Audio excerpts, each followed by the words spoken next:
Welcome to the Fat Cats Rugby podcast, bringing you candid rugby conversations, great interviews and insights into Ugandan rugby, and a touch of rugby in Africa and the world over. Fat Cats Rugby podcast is a product of Fat Cats Media brand for all your audio-visual content needs and equipment hire. Hope you enjoy this episode. Yeah, and another wonderful episode that is on the horizon. And the Fat Cats podcast yet again. There is someone in particular that has made a return after a particular hiatus. And also we have royalty. I don't know if it's Uganda Rugby royalty or it's just SMAC royalty, but we're yet to find out. My name is Ruben Kihumuro, and on this particular episode, the person that we are bringing on, of course, apart from Caesar, for those that don't know, we have, this person is a lecturer in the Department of the Civil and Environment Engineering with Chambogo, a consultant with the World Bank on the project of the TVET policy in 2019. He has written a number of books that are used on the secondary and university levels as a reference. Also a person who is a patron of the Uganda Technical Subjects Teachers Association. I don't know how he does all these things, by the way. Also president of the Uganda Canoe Federation, council member of the Uganda Olympics Committee, former chairman, Uganda Schools Rugby Association, executive member of the Uganda Rugby Union, team manager, Uganda Under-19 rugby team. With us, Mr. Ronald Mutebi. Welcome to the Fat Cats podcast. Thank you so much. I know there are so many things I probably missed in there. Are there any other particular things? Actually, you said too much. I've said too much.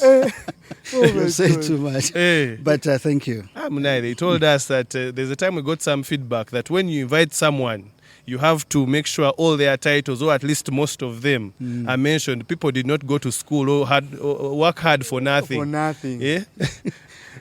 Thank but you so much. welcome for being with us here. How are you? Generally, before we even get into anything. Yeah, I'm good. It's good to be back to, rugby, in the rugby circles. It's good to be here, talk about rugby. And thank you guys for really inviting me to this podcast. Caesar.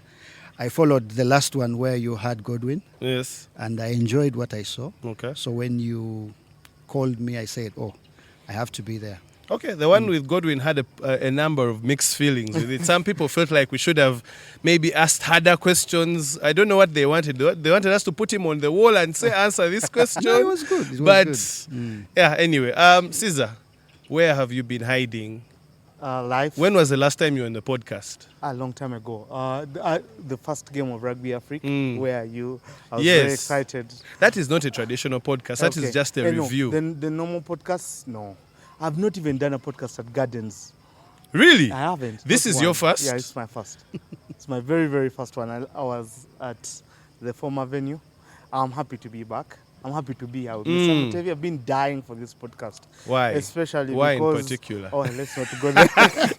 I'm just happy. I'm just happy because...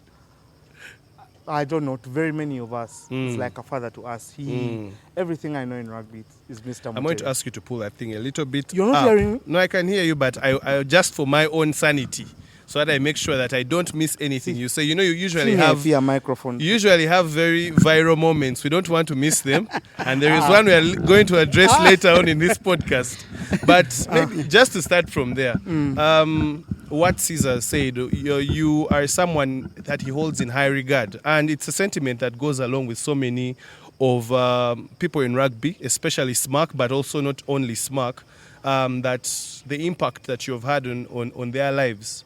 When you meet these people and they say such things about you, how does that make you feel? I'm humbled. I'm humbled. humbled. Yeah. I meet most of my my former students, and for me it's always humbling. And SMAC was a family. It's a family, and we've stayed together.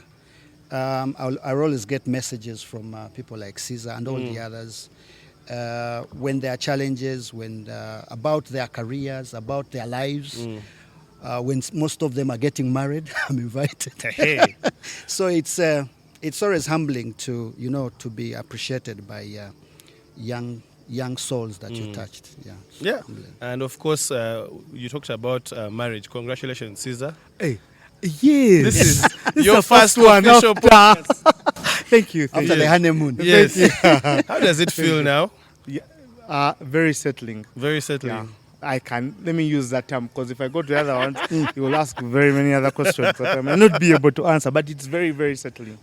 Yeah, I'm happy. Yeah. So, but anyway, we've read a couple of positions, titles, accomplishments. But who's Mr. Mutebi outside all the titles? First of all, even before you answer that, I want to say you do justice to the saying that teachers never grow old, man. Because it looks the same. Man, I was like, I'm old, guys. When I was entering and I saw him, and I'm like, he looks the same, man. I don't know. There's gray hair in my head. Yeah, but see, you look some the of it is same. You've not put weight. You've not. I wonder what teachers use. I really don't know. I think it's because we stay busy. But your question, Ronald, outside all those titles, is just a passionate guy. I'm just this person who is passionate on anything I set my eyes on. Ronald is a family man, married and with 5 kids. I spend most of my time, free time, with my family. Then Ronald is into teaching, like you said. I love teaching. Sometimes I'm teaching subjects in schools, I'm teaching at universities, but I'm also teaching in sports. Even right now, when we were Caesar, before we came onto this show, I like to be teaching him something. So he will share with you while I was teaching. So the Ronald, outside all those titles, is a Ronald that loves teaching. What is that one particular thing when they say Mr. Mutebi that comes to mind for you? Rugby. Rugby. It has always been rugby for me. And he used rugby. At school, he used rugby in his own way to nurture us, both in a very harsh way and a very good way. So every time you were having these meetups and all that stuff, and you remember, so you can watch a rugby game, for example, and you find a senior team in the club can't pass, can't do basic rugby. And Mr. Mutebi we almost used to name him basic rugby guy, because it always used to, like, for example, there was a time when we formed a sevens drift drill with the greatest team for me in my life in Smack Rugby, and we would drift, and we would never do a lot. We're small guys, but we never do. But we were drifting in sevens, and we had these nice jerseys that Mulo got us. So we would drift, and it was a small thing, but that's all we did at training. Train how to drift.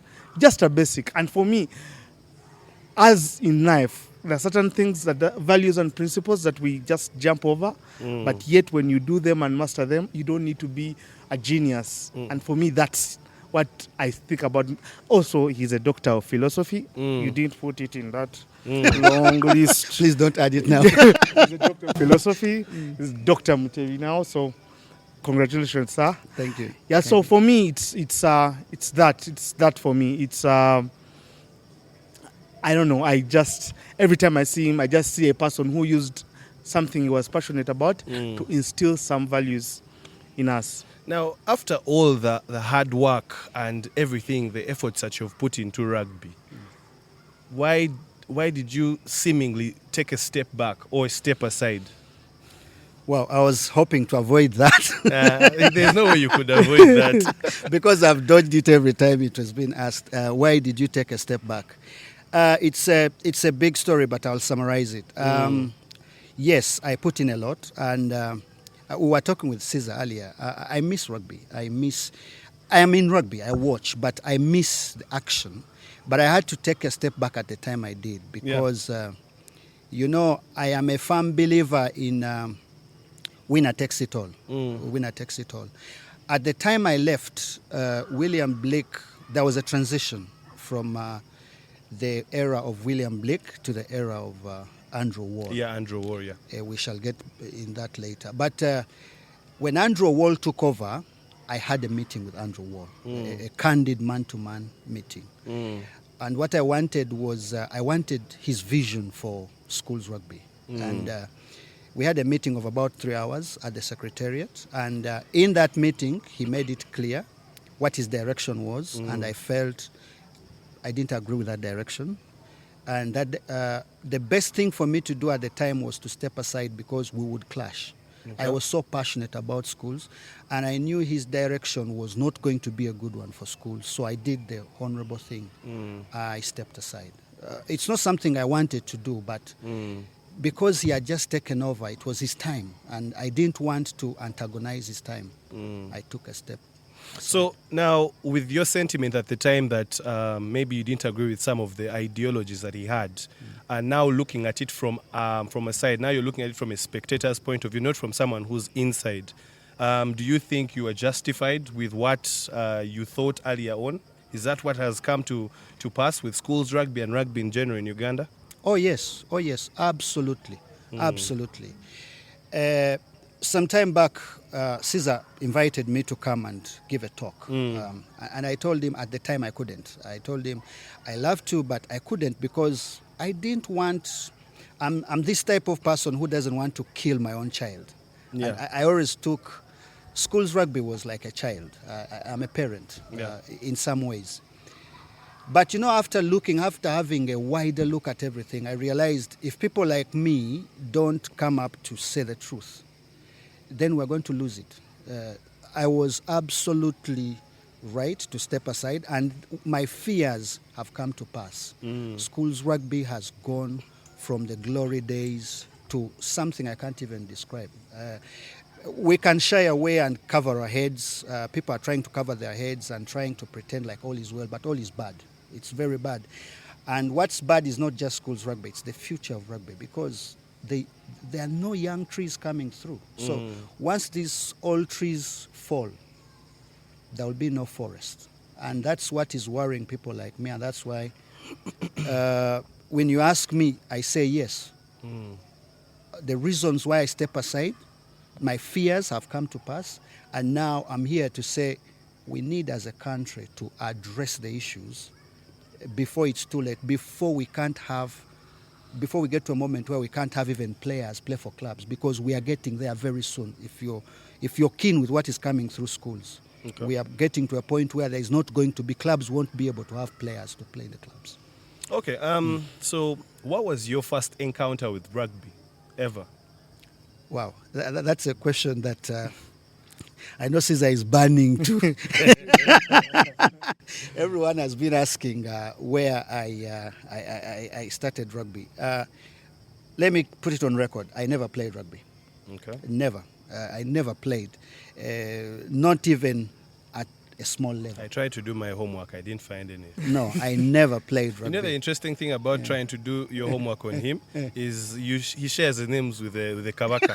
So remember the Kabaka played some rugby. It's like, is it Kabaka or is it Mr. Actually, Mutebi? I was when he was reading my CV, Mutebi, I was shocked. He was saying things I've not made public. So now I understand he's been digging a lot.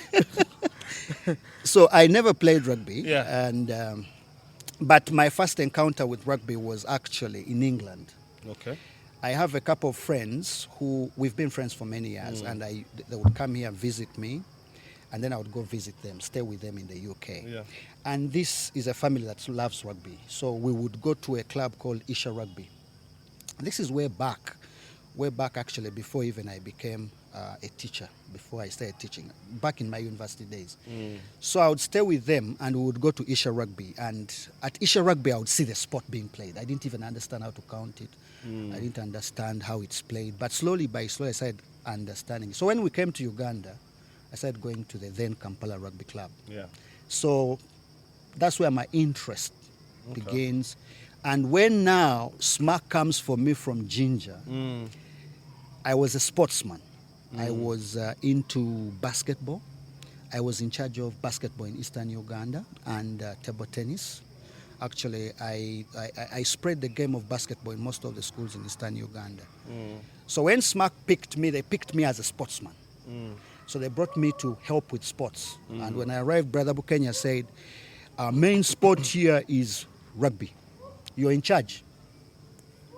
How do you get to just be a new teacher and you're given a responsibility of the biggest sport in the school? Usually, I don't know how it happens in SMAC. For us at the Great College of Namilyango, Great. Here we go again. Fat Cat Stroke Namilyango podcast. We are going to hear that a lot tonight. Yeah. no, but the thing is, they don't just give that responsibility to anyone, especially a new teacher. Yes. Yeah. So I'm just understanding what the brother saw in you to give you that responsibility. Okay, to get to that, you have to get to how they got me. Yes. I was, like I said, I was a sportsman, a very good and passionate sportsman with a school called Kira College Boutique. Yeah. Now, we'd been to tournaments where I would interact with the sports department of SMAC. And they liked the sports department. That was the late Mr. Kafumbe Douglas, who was in Nabisunsa, and Mr. Katabula Philip, now he works with UWEC. They fell in love with how passionate I was with basketball. And when they told Brother Bukenya about that, Brother Bukenya came for me because he wanted to beef up his sports department. And when I arrived and we had a chat was like 1 hour in his office. He was so impressed. He asked the rest to leave and he said, you know what, I want to put you in charge of our number one sport. Just like that. On the first day in SMAC, he handed me the rugby team. Yeah, and the rest is history. History, as they say. Caesar, what was your first experience with Mr. Mutebi? Mr. Mutebi, our first experience with Mr. Mutebi was, rugby was a big sport. Is a big sport in SMAC. And is it still? Rugby, it is. But you see, at our time in S1, I knew nothing. See, I was coming from Liantonde, where I never knew. All I knew was Manchester United. My first encounter of rugby was 2003. I can make you laugh. 2003 World Cup final. That's the very first game I watched. England. See, I'm an England fan. Yes. I follow England everywhere. Even if I'm watching darts by mistake, I'll support an English something. You're speaking my mind. Yeah. So when I was on TV, there was nothing to watch, so I put on this channel, Sport 1. England versus and there's Australia. England versus Australia. I was like, let me watch. I didn't know what. I just was supporting England. Turns out it's the only World Cup we've ever won. So I was like, what is this? But then I charted it. I left it, and then I entered SMAC. And our first assembly, the SMAC, that week, we're playing Namilyango. The SMAC captain, the rugby captain, spoke before the HP, the head prefect. And I was like, during the orientation, the first thing they were telling us how the HP is this great man, but there's a man who is holding more. I was like, what the hell is this? It was too much. And then Mr. Mutebi spoke after him. I was like, on Sunday, it was a Sunday. On Sunday, I don't want to see anyone in Dome. I said, that was my first encounter with Mr. Mutebi. He told us, I don't want to see anyone in Dome. Of course, I didn't care about rugby. It was a derby. It was a derby, and I was reading Tom Sawyer. I'll never forget. I was reading Tom Sawyer and Fon Chiumuro. Chiumuro was a player at that time and was in S6. He slapped me. What are you doing here? Why are you not watching rugby? I didn't know anything. He ensured I go down, remove my shirt and be in a vest and sang.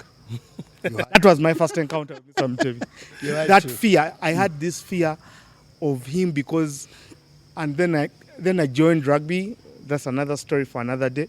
I went to play basketball because, at that time I was surprisingly tall, and went to play rugby, but I got a bit marginalized. So I said, why don't I go to play rugby? And then sometimes would come, there was a pitch we used to play S1s and S2s. Survival pitch. And then he would be training, and then he comes and stands there after the school team has done, and stands there. And we'd never noticed, but the Sonnies, who were in S2 at that time, every time he would stand there, rugby would change. We were playing pretense rugby. If you stood there, guys are starting to beat you properly. Then I knew maybe these guys were, in a way, auditioning for their. It was unbelievable. So that's my first experience with Mr. Mutebi. Well, that's very interesting. But of course, for all those that are watching us, we're at the Gardens, Nigeria, a very, very serene space here. As you can see, they have this open area where you can also have your private parties, but also you can enjoy their weekly theme days. Of course, there are Tuesdays having quiz, Wednesday having reggae, Thursday having rock night, and Friday having the all experience. And of course, going into the weekend. And every last Saturday of the month, they do have the East Africa Meat Carnival. So that is something you should look out for. The September edition is this Saturday. Depending, of course, on when you watch this podcast, but the September edition is on the Saturday, 28th of September. So look out for that, of course. A variety of food from the whole of East Africa and a variety of music as well from the whole of East Africa. But now, I want to pick your mind. Of course, I've never been to SMAC. Interestingly, I'll maybe give you guys this one. My first choice was SMAC. Everyone's I was in S2. Yeah. Aredo Joseph, please, you're next to. Please, if you watch this. Some things happened in between there, and I could not get to SMAC. But I just want to understand from a culture point of view, paint for me that picture. Maybe let me start with you, Mr. Mutebi. Paint for me that picture of how rugby in SMAC is and how it ties into culture, because for us it was intense, like you were saying, from that first day, games and everything, it was quite a thing. Maybe now that we're in confession period, let me also make a confession. Mm-hmm. I think I'm the only teacher in this country, I'm not quite sure, but I think I am the only teacher who has taught in SMAC and Namilyango at the same time and been the head of department in both schools at the same time. Interesting. So I am Ngonian as well as a SMACist, but I'm more of a SMACist. You're more of a SMACist. You used to just come this side to make money. No, but honestly, Namilyango is also a good. I understand both cultures and I understand where how rugby is in both schools. SMAC is slightly different from Namilyango. In SMAC, rugby is like religion. In Namilyango, like I've said, I was in both schools, so I would see in class in Namilyango, the boys want you to first talk about rugby. I remember that class of these guys, the Davis. Davis was one of the top players. That was way back. I don't know. I think that is 2010 or 2000. No. That is 2009. 7, 8. Yes. Chualabi. Yeah. 7. Davis Chualabi. Davis, yes. Yeah. And these guys, you come to class to teach, and they're like, Mr. Mutebi, let's first talk rugby. 10 minutes. And if you don't do that, they're all pissed with you. They are pissed, literally. So I have to talk rugby for 5. Then I have to, they used to make me say this thing, we want you to say that Namilyango is better than SMAC. Then when I would refuse, they're like, then we don't have a class today. So that gave me a feeling of how Namilyango rugby was. In Namilyango, it was more of a do or die. It was, but in SMAC, it was a faith. I'm Catholic. Even if I don't go to church, nobody will kill me. But it's my faith. Yes. It's my faith. So in SMAC, rugby was like religion. It's like silently, everybody professes the religion. Yes. That's why even those who would come to SMAC to play other sports, Ivan Magomo was a footballer. Actually, he was on a football scholarship in SMAC. Mbare Heroes. He came from the academy. They brought him to SMAC. They told us about this kid who was good in football. From Mbare Heroes, came senior one. I went to watch him play football and he was running very well. So I got the boys, I said, that should be a rugby player. And that's how we recruited Ivan. If you remember, it was me and Kara Victor that you told. I told them, I want that kid in Victor. Rugby. Make sure tomorrow you give him a rugby ball and I would give you a ball to sleep with in the dormitory. Now I'm coming for you.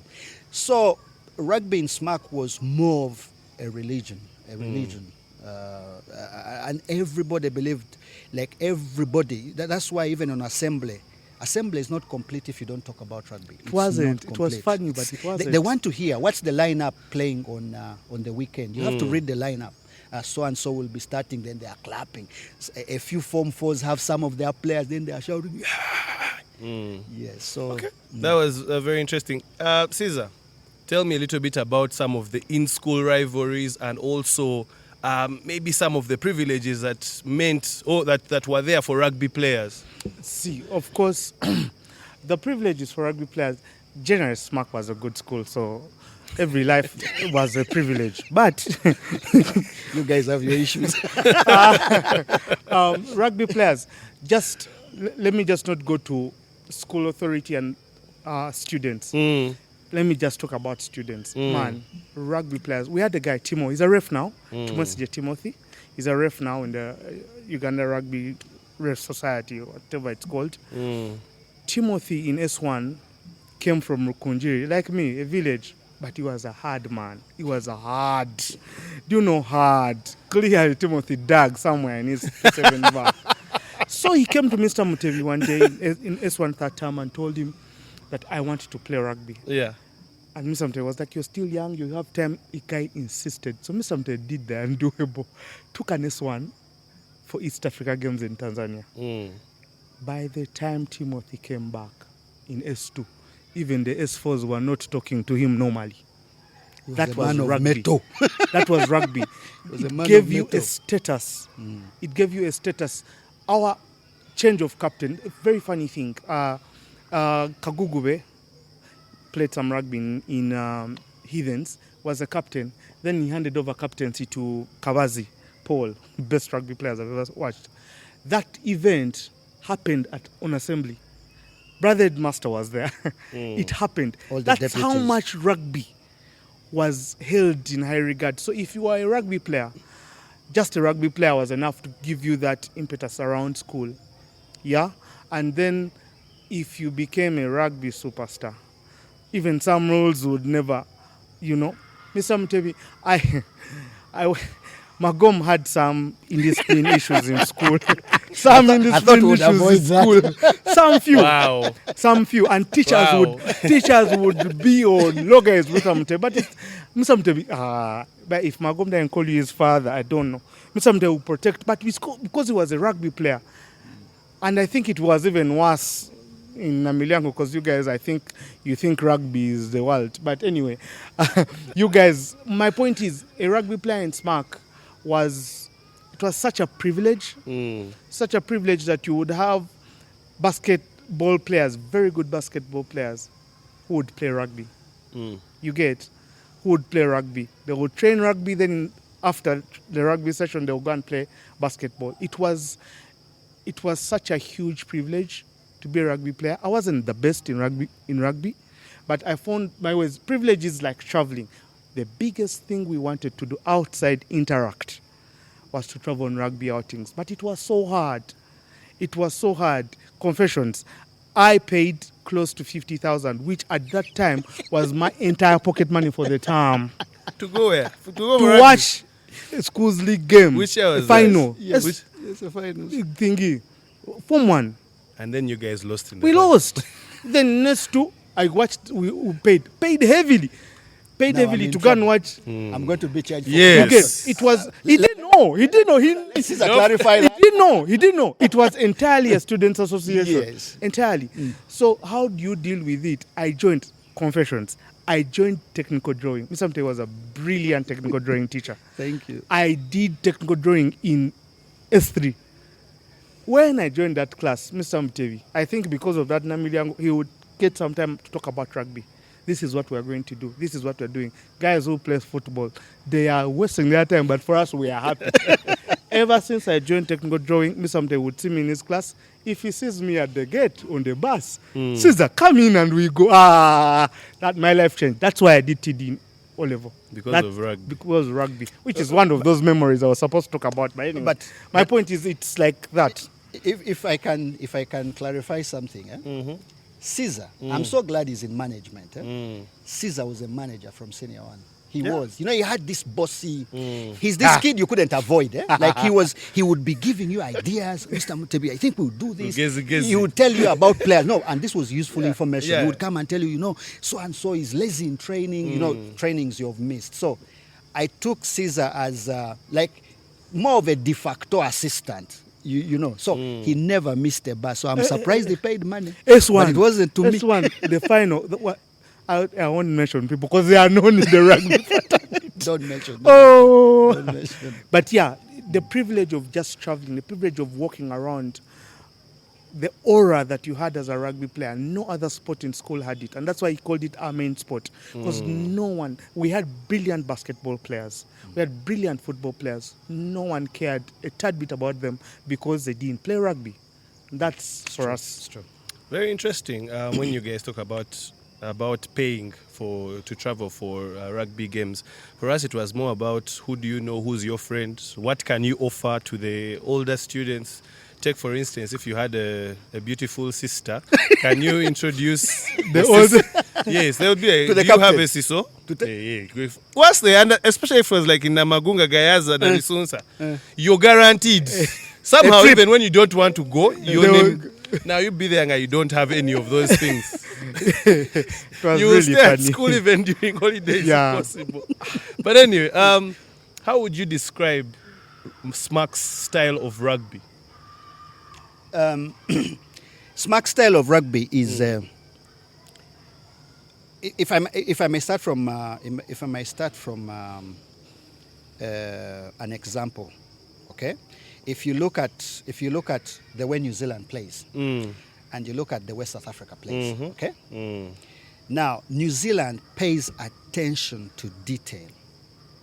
Every pass, you feel like you have this feeling that pass has been practiced 1,000 times on the training ground before that day. Yes. Everything they're doing, it looks like it's somewhere in the textbook, and then you just get it out on that very day. And that would be Smack rugby. Okay. In Smack, and it's not something it's not credited to me. I found it there. I just built on it. In Smack, the rugby was not so much about winning. People took it that every time we lost to Namiliango, we would cry. No. You just tell us to wait for November. No. People say we used to cry. Yes, we used to be sad. I'll give you an example. The finals of 2006. We lost that game. Fred Mudola was coaching Namiliango. I was coaching Smack. We lost that game. And my head teacher, Brother Bukenya, was very sad. Everyone, the parents were sad, the players were sad. And then Fred Mudola walks from his bench and comes to me. I'm seated. Namiliango is celebrating. My players are crestfallen. He comes to me and shakes my hand and says, Ronald, you did a good job. That was good rugby. That was good rugby. This is Fred Mudola. He came and shook my hands and said, that was good rugby.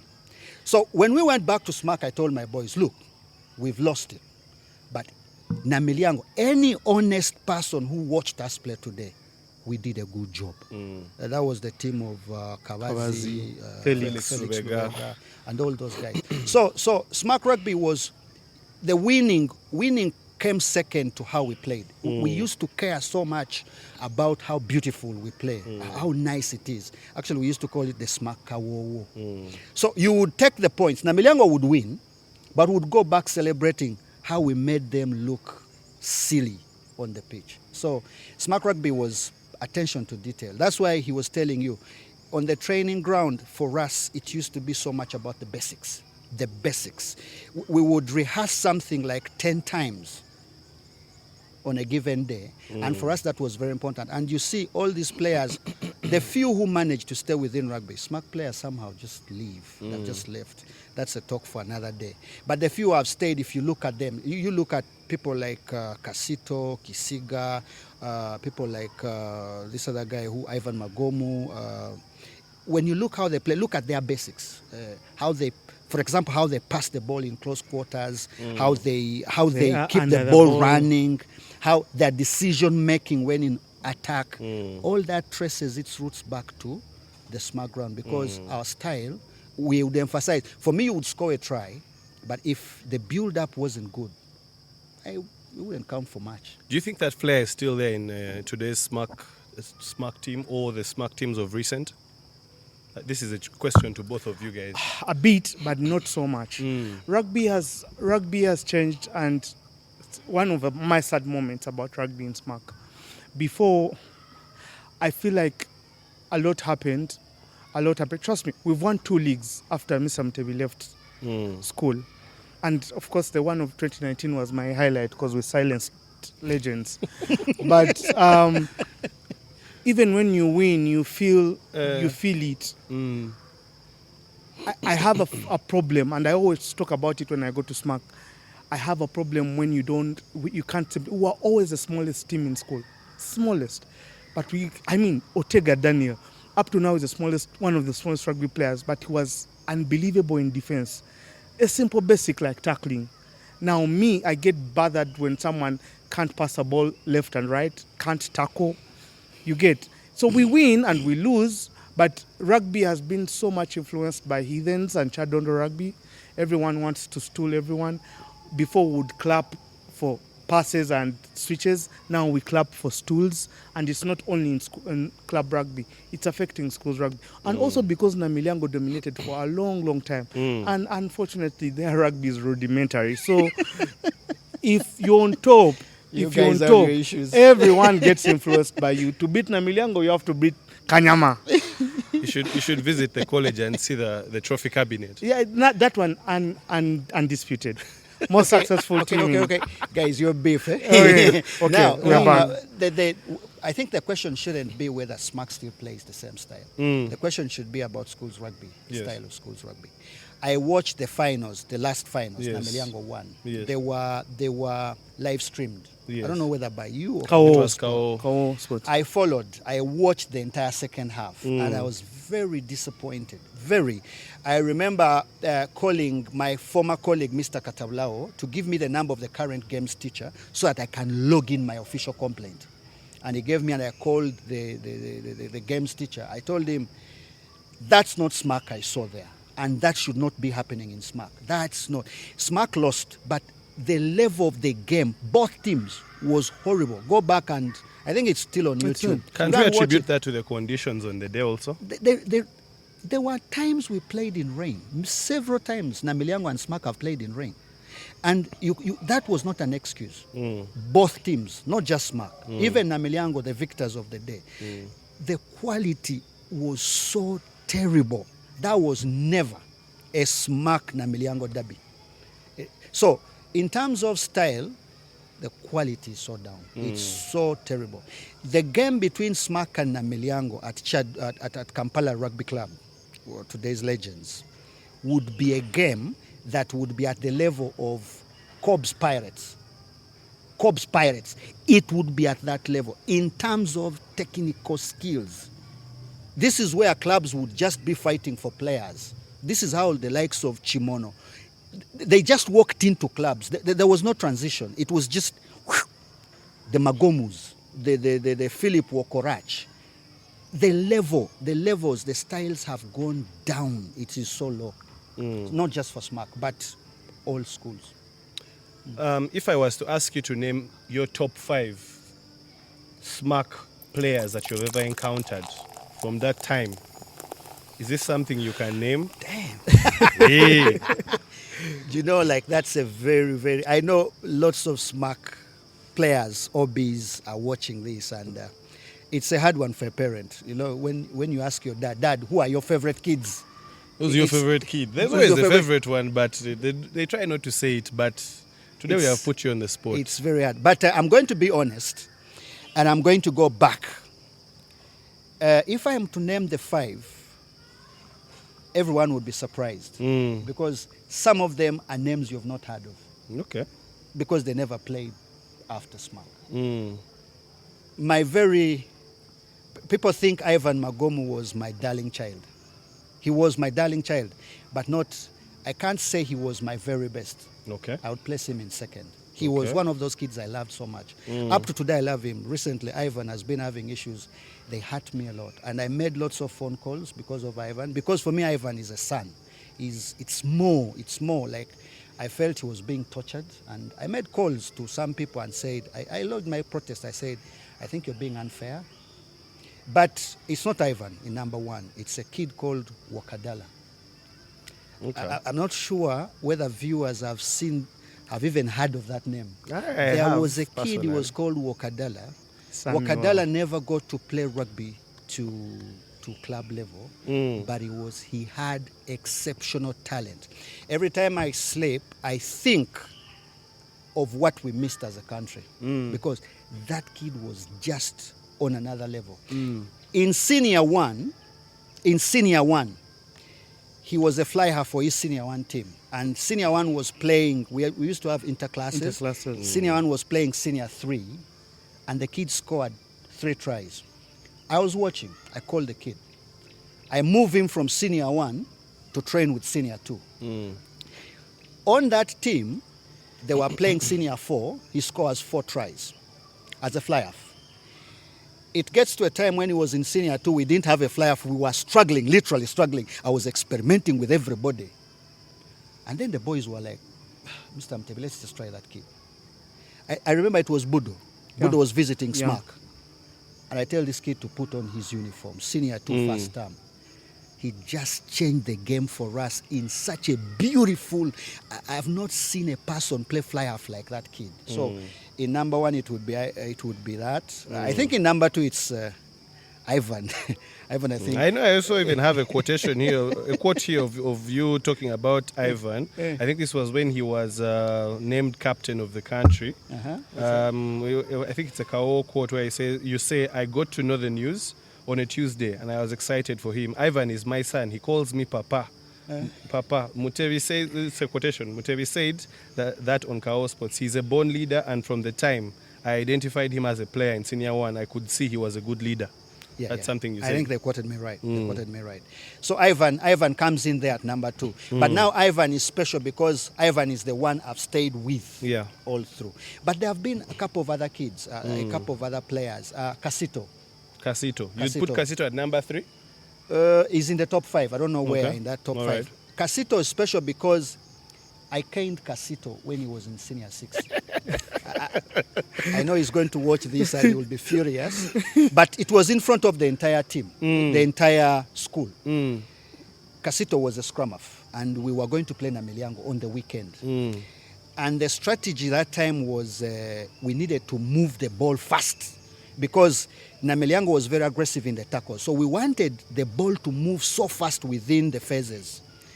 And as the scrum half, he was central to that style. And then Casito kept on being sluggish. No, he was senior 5. He was senior 5. He had just come back. They just reported back. So he was being so sluggish. I got so pissed. I told him, Casito, I want the ball. I want those transitions to be fast. Get the ball recycled before Nameliango rearranges. And Casito, I felt like he was just refusing what I was saying. I stopped training. There are students watching. The whole school is watching. Because school team training was a school team thing. The whole school is there watching, training. I get a cane. I walk to the pitch. I tell him to go down. And everyone was like, I tell him, you either go down, I cane you, or you're off my team permanently. And this is what I loved. Even up today, I love about Casito. I knew he was going to protest and walk away. He just went down, and I gave him 2. And he stood up, told him, I want a quick ball. Casito has never been slow from that time. I see him in 7s, and I'm like, wow, look at that speed. Legend has it that Casito is still running away from your Chibuk. No, he's not running away. He's not running away. So Casito would belong in that. Of course, Kabazi makes the top 5. Kabazi. Yeah. Kabazi was unique. It's a shame he never played long. I don't know why. Kabazi is the only player I know and I've seen in SMARC who would sleep with a ball in his bed. Kabazi Paul, Kafumisi. He would sleep with a ball in his bed, and I never understood why. He goes to bed with his ball as his pillow, and then he sleeps. And then tomorrow he comes. He was a guy of very few words, but one he was the captain he would listen. Even after training, he would sit with me to plan like the style of play. And then he's this guy who would, when things are failing, would come to you and say, we need direction. I think Chiganye. So he would make that. There are other players, these are my sons. It's hard to actually pick. I was waiting to hear Caesar's name, but anyway. I was never. Caesar was a player, but Coach Caesar player. was more with me. Yes. Caesar was my assistant for, I think, was it like 3 years? 3 years. Caesar was just and he got to a point where Caesar would argue with me on team selection. Caesar just wanted to go for rugby trips, get out of school. No, but I understand what you're saying about Caesar. He's actually very, even up to date when it comes to looking at Smack Namiliango, any final Smack is in. He can sit on one side and you can see he's not like any other ordinary alumnus or whatnot. He's the other side, just seated by himself, analyzing. He's trying to stop himself from going to the coaching area, but he's watching it from a different point of view. He has that mind. And I will never forget when he would come to me and say, get him off. And then I'm like, wait a minute. He said, Mr. Mutebi, we are losing this game. Get that guy off. Yeah. So that maybe just to ask, why do you think we have a very low transition rate? I want to call it a transition rate of players that are in schools rugby going into club rugby. Yes. This is a problem that I identified by the year 2009. And I wrote a technical paper that I submitted to the technical committee of the URU at that time. I think it was headed by Yairo Kasasa. I had been to Zimbabwe and I had seen the setup of their progression. I came back here and I wrote a paper and I said that the missing link in our setup is the University League. It's the University League. And I said, you see, if we don't have a strong and vibrant University League, then we are going to lose lots of players who are coming out of schools. Because one, a school game is very different from a club game. A club game. At the school, guys are playing for pride, like he has told you, like status. At the club level, the guy comes in and you. The guy is nobody. I mean, you're coming to a club where there is Adrian Bukenya, Man Mountain. You're coming to a club where there's Fred Mudola. I mean, who are you? You're just a decimal. So I told, in that paper I wrote, I said, we need a very strong university league. So that when these guys come out of school, they are getting into the university league. They're leaving school at age 19. So they're going to have another 3 years of playing rugby before you can now get them into club rugby. They are now mature. They're at 22, 23. Now you can get them into the schools league. Now, that paper I submitted, it actually, Kasasa, I thank him, he did some good work at the time, started patching together the university league.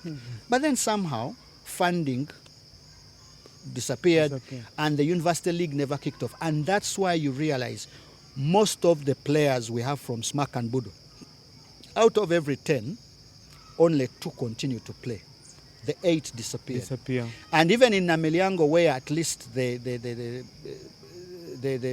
rate is, a good number goes up. Out of 10, you find that only 5 in Namiliango continue to play. The other 5 also disappear. They become just fans, rugby fans. Okay. So it's the university league. So are you suggesting that players shouldn't be allowed to play club rugby until after university? No. They can be allowed. Those who have merited. Who merited, yeah. But I'm saying those who... You see, when there's an issue of confidence. Now, let me give you an example. You're from Smack. You've been a superstar in Smack. Now, Pirates. You go to Pirates. Then what are you going to do? You're technically out. Yeah. You sit there, you watch training, maybe you make numbers, you make running numbers, you get frustrated. Yet if you go to the university league, you again a superstar there. You're needed. So you're into the team. Now, by the time another 3 years are into you, you're good enough to walk into any club and play. I think we've lost players just because we don't have a good university league. Okay. And yeah, definitely yesterday was a very, very interesting one, but we felt like we needed to do a lot more when it comes to this particular conversation, so that the Smackers, aka Weavers out there, make sure that this story is being told properly. Of course, still with Caesar Nkunda and Mr. Ronald Mutebi. But, Dr. Ronald Mutebi. Doctor. Does it matter? Should we do we have to read the titles all over again? No. And this was too long. The titles. Can we? Anyway, so we were talking about Smack and all the experience in Smack. So I want us to first start from this point where there is a particular video on one of our previous podcasts where Mr. Caesar featured. It kind of went viral because of what he said, and he's, of course, he had a proverb that was put there.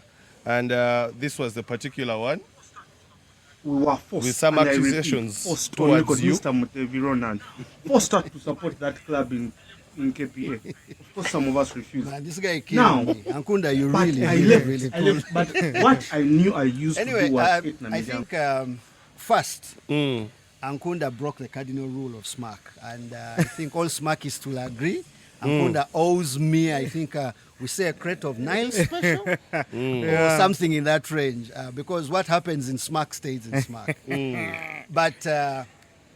But the truth is, whatever he said was true, and call it confessions. I think I did. I did that, and I look back and I feel maybe it wasn't professional on my side. I should have let the kids make their choices. But again, when I look back, I had to do that because Pirates was home for me. Pirates nurtured me, and they supported me. When you look back, people like Ojambo, Foxy, Mbalu, Sama Hamia, Ramsey Olinga. This was my first rugby family, and I felt I needed to be part of Pirates in a special way. So it's true. I always advised my students to go to Pirates, but also for their own good, because at the time, Pirates was the team that supported development. Heathens was more of a galactical kind of team. They just went for the good guys. They had the money to go and get a guy from Corps. They get somebody from Pirates. So I felt my kids would not, fight for a place within such a setup. So, and of course, Corps was, we know, the fumblers. So the best there was Pirates. Anyway, just on that note, of course, even I don't think it's an alien concept, because even in Namilyango, Mr. Bizimana Valence was very, very key when it comes to it was staunch Cobs in Namilyango, and if they found you with the Pirates jersey, it would be confiscated, and probably you get it at the end of the term. If you're lucky, that is, you could perhaps not get it as well. But that was the thing. But it's so different these days that you find kids have a lot of liberty to go wherever they want, maybe choose to go to Rhinos, choose to go to Cobs, choose to go to Heathens. Do you think that's a good thing, Caesar? I think it is. I think it is. It is because at the end of the day, they judge you by your own decisions. So if we when all of our players went to Pirates, to Sailors at that time, and Pirates had some issues in management, really, if I can say that. And we always said, man, why did we come here? We were forced to be. I said it on a podcast. But had I made that decision myself to go to Sailors or to be an affiliate of Pirates, and the decision bites me, I would have. Kids now have a choice. They come, and kids play. Even now, you can tell very many kids, if you're not a staunch Cobs fan, or you don't have family that supports Cobs or Heathens, you find there's a brilliant kid in SMAC right now. He has relatives in Heathens, Roland to be exact, and the kid is in Heathens from SMAC. One of the very few that made that decision immediately. He is an affiliate of Heathens Rugby, Matthew Sasizi. So it always has other reasons now, but still Pirates still takes, like Mr. Mutebi is saying, it still takes up the most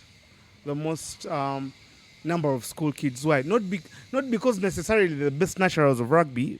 They are good naturals of rugby, but because, like what Mr. Mutebi was talking about earlier, University League. You find a bunch of their colleagues. So they develop into this club rugby together. You have a cohort of people like Ziwa and it's Big Gongodio, and they grew together from school. They entered Sailors. They are developing together, and they are now playing at the grand stage. The same when Magom dragged a whole lot of Namilyango players to Pirates. They grew up together. They developed together, and now they make that thing of what. So I find it, but they made their decision.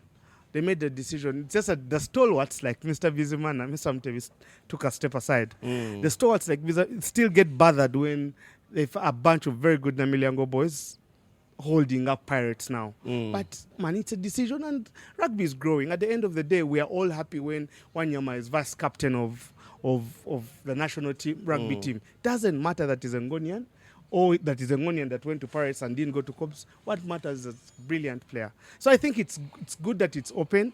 I just want to see more and more school kids going to Heathens, because I want to ask. We know who was affiliated to Pirates. We know who was affiliated to Cobs.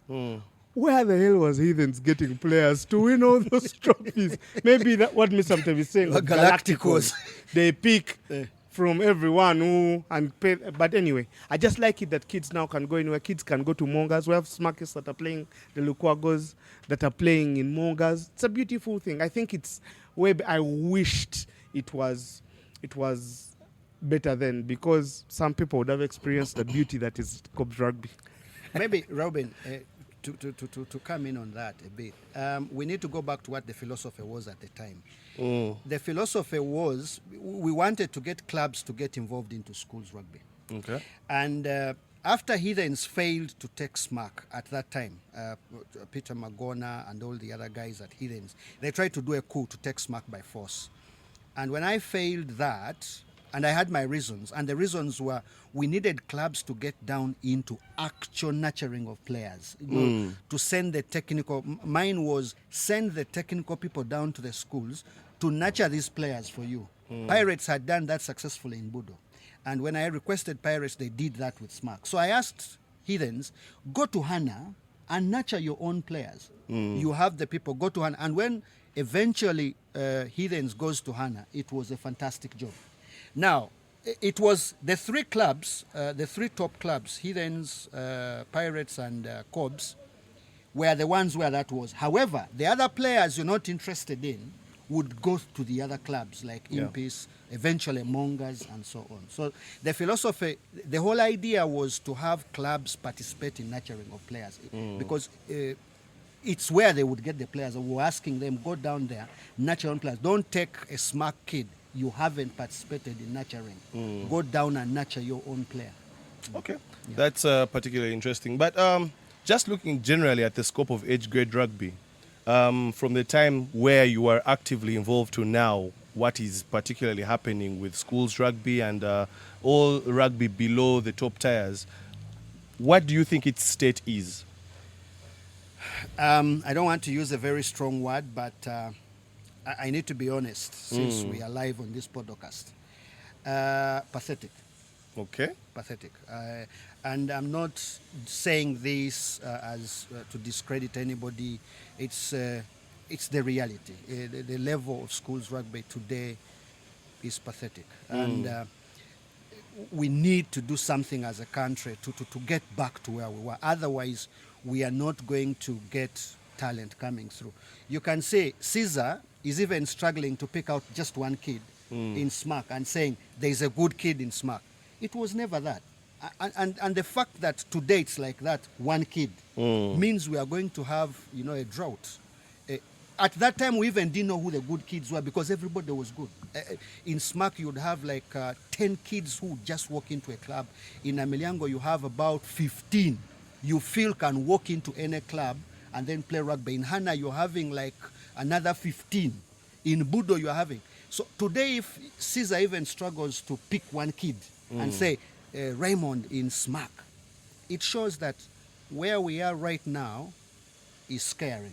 And everybody who loves rugby should be scared because it means, you see, once schools can't produce, clubs can't deliver. Because it's just a matter of time. You won't have the talent. You'll have the sponsors, you'll have everything, but you won't have the players to actually play rugby. So schools rugby at the moment, if you ask me, it's in a pathetic state. And the mentality that it is the school guys, people were blaming Valence, others now are blaming the current guy. That is wrong. It's not their fault. Schools is the responsibility of the Uganda Rugby Union. I'll say it again. In any country where rugby has prospered, age grade rugby is the responsibility of the responsible union. Because it's, this is the key stakeholder. This is where your future is nurtured. Yeah. Foundation of the building. Now you can't say, I own the house, but the foundation is not mine. Somebody will come and fix the foundation. But then you're so proud of the roof, so proud of the walls. It doesn't work that way. Yeah, well, that's particularly interesting. But also now, let's just talk a little bit about USRA. Of course, at some point, you, of course, had made that name, particularly in SMAC, spearheading rugby. How does your journey now get into Uganda Schools Rugby Association? Now, like I told you, the head teacher gives me the SMAC team, and then I start working. The immediate concern for SMAC at the time was to win the schools league. There has been this talk, and many of you Namilyango OBs promote it, even within the rugby union, which is not true, that rugby was first played by Namilyango. I have heard it a lot. And it's not true, and there is evidence to prove it's not true. Rugby was first played by SMAC.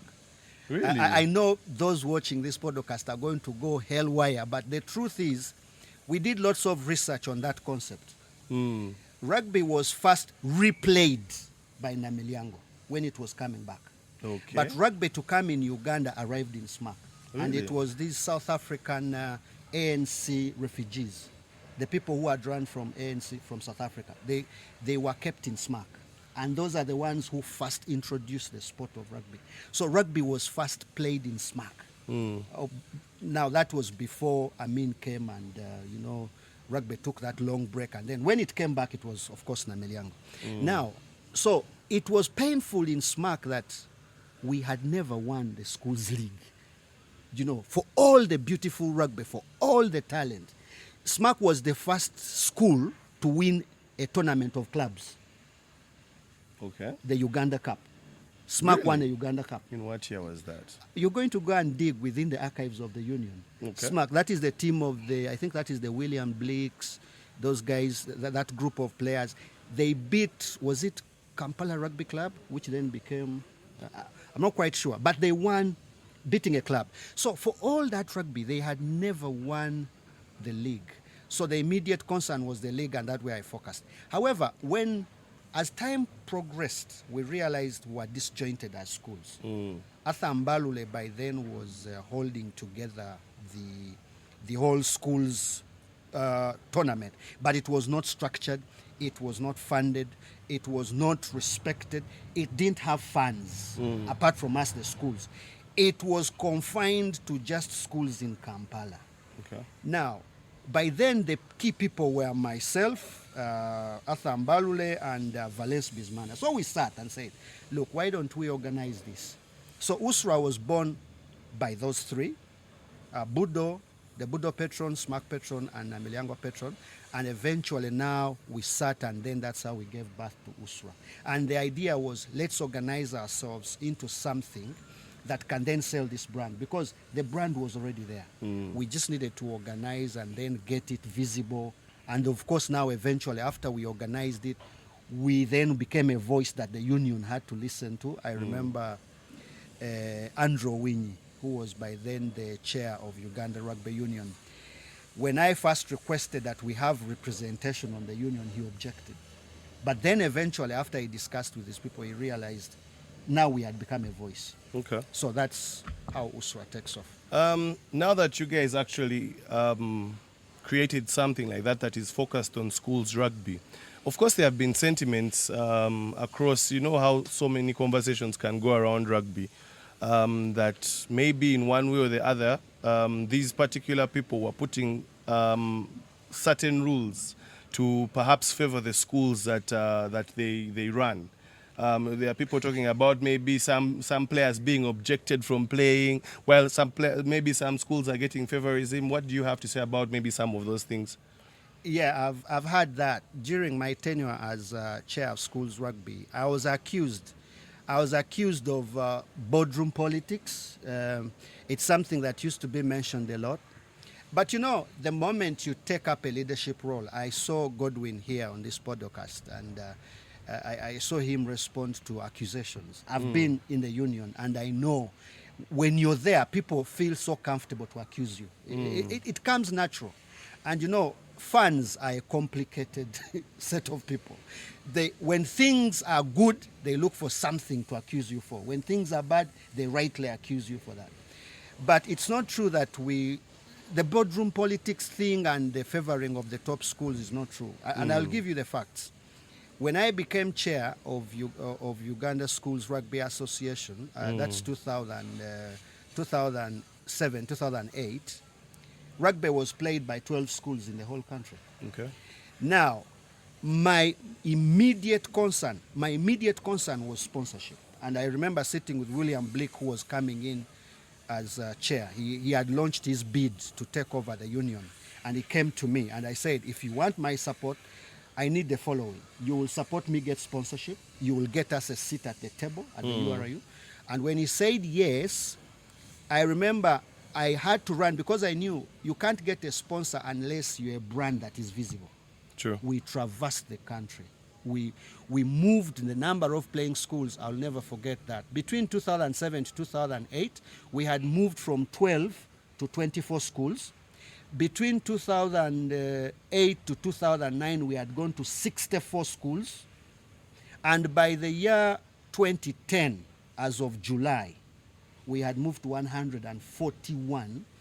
And this included schools in northern Uganda, eastern Uganda, western Uganda, and of course the greater central Uganda. So it's not true. If we were selfish, we wouldn't push rugby to go beyond. All these schools, people are not aware that the Lango College beat Namiliango in a league. Lango College in a league, 12-5. You know, an up-country school. It's today, if you say that, everyone will be like, what? But in that year, who won the trophy? That was Who won the trophy? No. That is the year Smack won it. In 2009, yes. It was 2009. Yes. We must have sent Form 2s. Whatever it is. Must they have were been. wearing a Namilyango jersey. What I know is that the captain, Kafumufu, was there. So whether you sent Form 2s,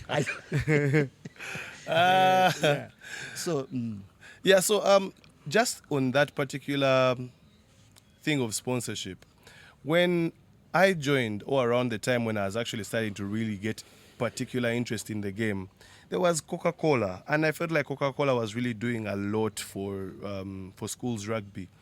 What happened? What happened for us to lose such a sponsor? Because it feeds into the greater picture of sponsor retention in rugby in Uganda. Why is it that we lost Coca-Cola, and why is it on a general scope that we lose so many sponsors as a sport? yes. Before I can answer the question of how did we lose Coca-Cola, we have to first answer the question, how did we get Coca-Cola? Okay. Because how we got Coca-Cola explains how we lost Coca-Cola. Okay. We got Coca-Cola because, one, we got organized as schools. But most importantly, and I'll repeat this, we had the absolute support of the union. You see, and I think even clubs must have experienced this, any sponsor does not want to deal with an individual. And this is what is failing clubs or even associations like schools to get sponsors. Okay. Any sponsor wants to deal with the main organ. The main organ. If somebody has money to put into rugby, schools rugby, they want the idea that they are sponsoring Uganda Rugby. Now, the union must stand with you for you to go and get the sponsorship. And that's how we got Coca-Cola. When we got organized, we got our documentation, our constitution, we registered USRA, we got a bank account, and we got legal identity. I went to William Blake because we had an agreement as he was coming. People think I was William Blake's blue-eyed boy. You've heard that. They say I was William Blake's blue-eyed boy. I remember these stories in red paper of Blake's blue-eyed boy and so on. It wasn't like that. The relationship with William was an agreement. And because of that agreement, William had no choice but to stand with me. And we went together. We looked for sponsors together. And that's how we got Coca-Cola. And the original sponsorship of Coca-Cola was lower.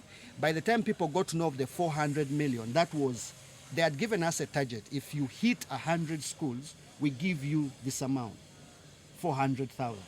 400 million. They gave us the 400 million because we had it, and they wanted evidence, and we gave them the evidence. We would go for all these national tournaments across. I would move. In fact, I wasn't teaching in SMAC. I was just always on the bus going somewhere in the regions. And then they told us, if you can add and go to 150 schools, we add you another 100 million. So at the end, we had 500 million. But so how we lost Coca-Cola is because of what then happened. The new URIU regime felt schools can no longer be at the table. And that's the reason actually why I left USWA. Because I didn't see the school game survive if you don't have schools on the URIU. And up to today, they are struggling. I've seen some initiatives. I've seen Ramsey Olinga and a couple of other people. They are running around schools. They found me in Mutebi, and Ramsey is a good friend of mine. He said, Ronnie, you have the expertise. Come and help us go back in these schools where rugby has been kicked out. I told him, Ramsey, there is nothing you're going to do until you get schools back to the high table. And I say this to everyone. Schools cannot recover until you have them as key stakeholders on the URIU table. It's that simple. No sponsor can put their money. No sponsor. Coca-Cola can't put money in schools headed by Mutebi. They will ask you, where is the union? You have to be with the URIU president. It has to be, they put the money on the URIU account. So for them, in their records, we are sponsoring Uganda Rugby. Not schools. Kati ebyo biba byammwe, that is yours, kila kintu down there. That now schools you have 400 here. So that is... In the many things that you've talked about, a name has come up in particular. Mr. Bizimana Valence, the equally famed patron or former patron of Namilyango College, whom you guys shared a lot of moments with during, of course, your time, him, Namilyango, you SMAC. What's your relationship with him, or what was your relationship with him? Our relationship was two ways. On the field, on the pitch, in the game, we were enemies, arch rivals. I remember times when Valence would not even return my call, when he would not even say hello back. There would be that time, the week when we are going to play a final, or the week after they've lost to SMAC, or I have lost to them, used to be tense. But off rugby, we were very good friends, still very good friends. We used to grab a beer together. We used to chat. You remember, we were in the same executive of schools. He was at first my vice chair, and then eventually he was my treasurer. We used to sit to make decisions for schools together. So we were friends, and we remain friends. And because I taught in Namilyango, when I would be in the staff room, he was my default friend. Like when I come, he's like, man, Chichi, what's up? You guys, who are you playing this weekend? So we used to have that collegial relationship off rugby. But in rugby, it was bloody. At times when you've lost to Namilyango, you don't want to see his face for some time. Yeah. Caesar, just to bring you into this particular one, of course, you have experienced rugby in SMAC, rather. You couldn't have experienced rugby in Namilyango, of course. But under Mr. Mutebi. And for a few moments recently, you've also been trying to go back to SMAC to see what's going on. What are some of the similarities between that time when you were there as a student and now, and also some of the differences in SMAC? The very, very biggest difference was SMAC rugby had utmost support from the administration, utmost. We had an HM, we had a patron who loved the game. He wasn't a SMAC teacher taking a SMAC team to a game, but was a rugby fanatic who loved SMAC rugby, but a SMAC teacher. You get?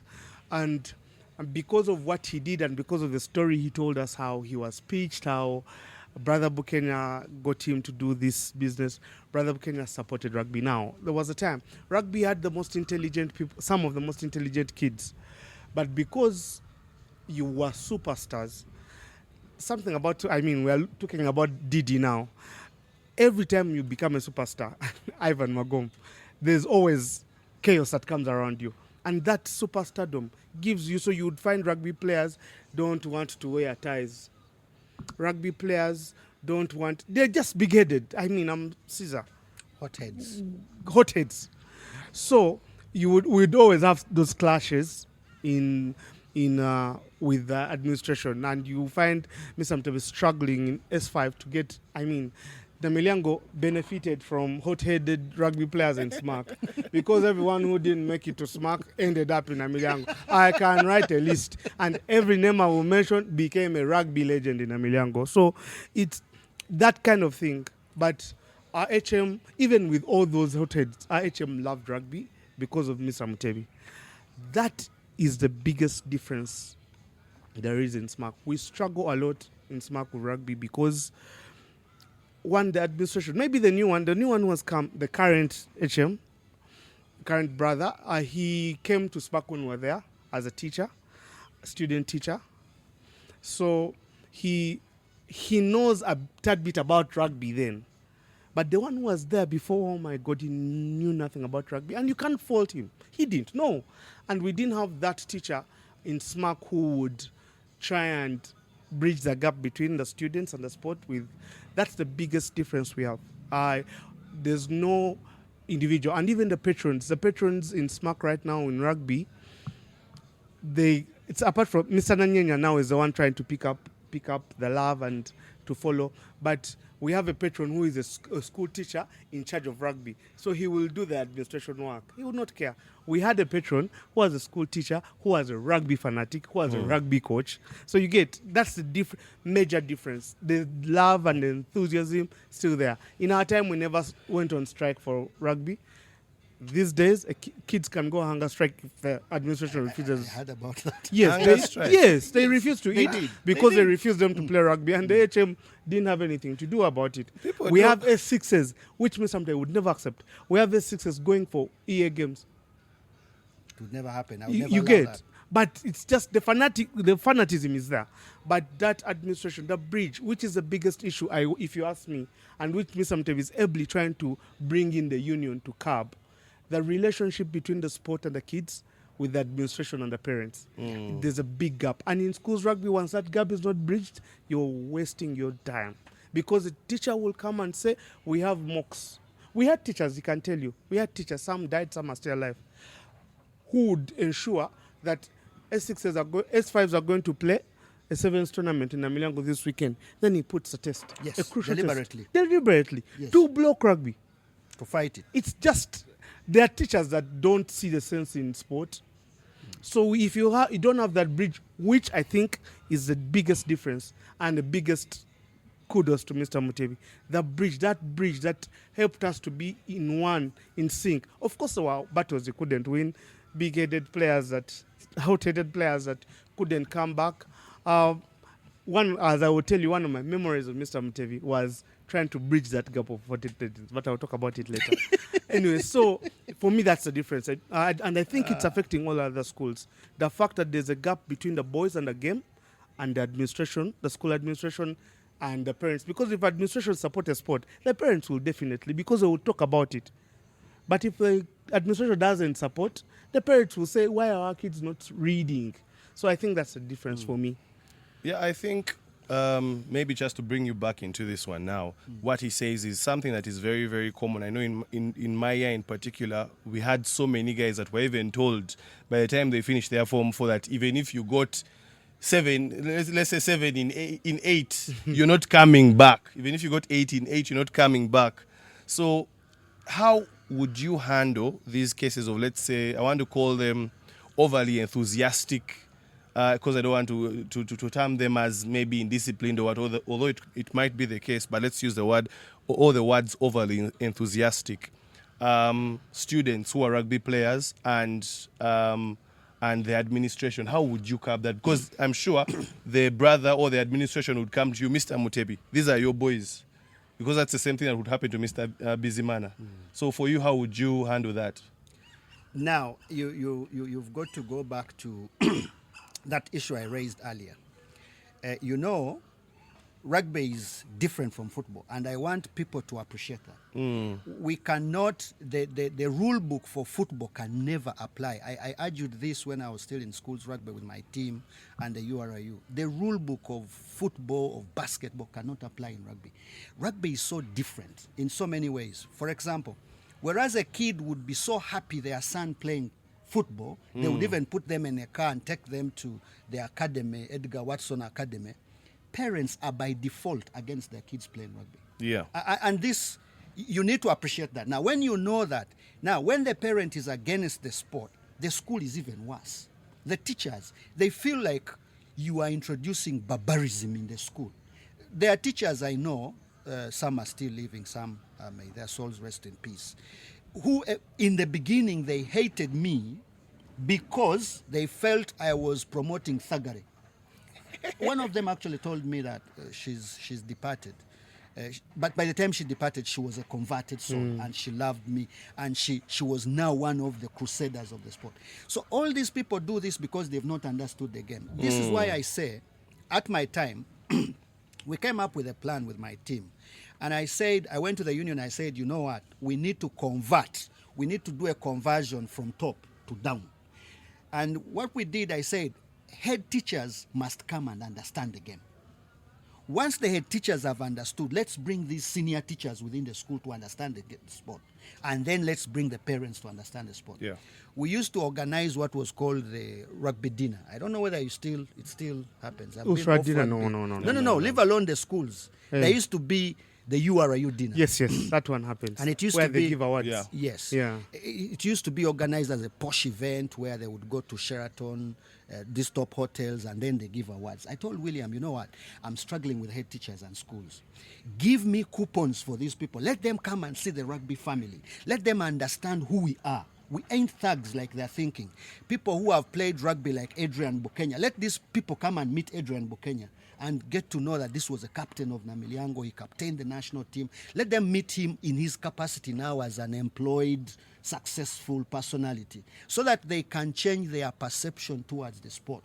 Yeah. I had that blessing from the union, and I would bring these head teachers. At first we did the Super 8 head teachers. Eventually we rolled it out to all other head teachers. I would bring them to Sheraton. Some of them had never been there, incidentally. And then when they would come, they meet all these personalities, they hear the speeches, they interact with the rugby fraternity. They are converted, slowly converted. Then we would invite them for these national games, like Uganda is playing Tunisia. We give them tickets and we ensure they come. I would be in charge of their hospitality. They sit with us, they see the game from a different angle. Brother Bukenya, for example, those experiences changed him completely. Brother Bukenya became the number one rugby head teacher in this country. The things Brother Bukenya did, I can't even begin to tell you. Like he was telling you, teachers would put exams, and I would just call him. He said, Ronald, you can call me anytime, even if it's at midnight. I was the only teacher in SMAC who could talk with the head teacher, even at 1 in the night. I called, brother, the program has changed for tomorrow. I think we have to travel to northern Uganda. And immediately calls the bus and make funds available. The team is going to northern Uganda. He calls the driver, prepare the bus, the guys are going. Just like that, because he was converted. When that goes away, the next head teacher who came, then Aganyira, brother Aganyira, Yes. nobody took the initiative to induct him. So people have been so, SMAC old boys and SMAC fraternity were pissed with that head teacher. But I wasn't. Me, I was pissed with the union. I was pissed with the union because this is your key stakeholder. Is going under. SMAC is a key stakeholder in Uganda rugby. It is your duty as the union to get a delegation, go to SMAC and say, brother head teacher, what's going on? Bring this head teacher into the SMAC fraternity. Let them understand who we are. Convert them. Slowly convert them. When they are converted, Mr. Muguluma of Namilyango, students may not have been aware, he was hard on rugby in the beginning. Yeah, he was. On Valence. Valence, one time I remember he nearly lost his job because students misbehaved when the bishop was in school. A bishop had come to visit, and then those there was bishop some visits form- were yes. crazy. And Valence No called jokes. me and said, man, my job is going. What we did was simple. We had a delegation visit Muguluma. We got influential Namiliango Old Boys to go and visit Muguluma, discuss the issue. We apologized. Now, see, it's no longer Valence. It is URU. We apologized. We said this will never happen. We will make sure that in the future we take such activities out of the school, not to interrupt. And the issue went away. So the URU has not done that in a long time. So head teachers are not converted. Now, when they are not converted, let me tell you, Caesar can go to smack 1,000 times. He can't change influence. These guys are hard. They're hard. Like the Catholic brothers, they are very hard. If they say X is X, you can't change it. Even when you're a minister, you can't. But you can convert them, win them over. The guy now, Brother Mpanga, is a guy who is actually a good friend of mine. Actually, people are not aware. There was an attempt by SMAC to take me back to SMAC after a long time. But of course, it was too late. I had already matured and I had moved on to other things. But he's a good guy. He's a very good guy and loves rugby. Now, you take this opportunity to convert him further. But that's the job of the URU. Not individuals going as you yourself, Caesar, going to the head teacher. You don't carry weight. But if you get like this, the URU, Honorable Jock, who's now a VP. You get Godwin, the president, get a huge delegation, get some OBs, throw in William Blake, a former chairman. Visit and say, we have come to check on rugby. You know, you do that PR thing, praise him. You've been very instrumental in the development of the sport. They get converted. Okay.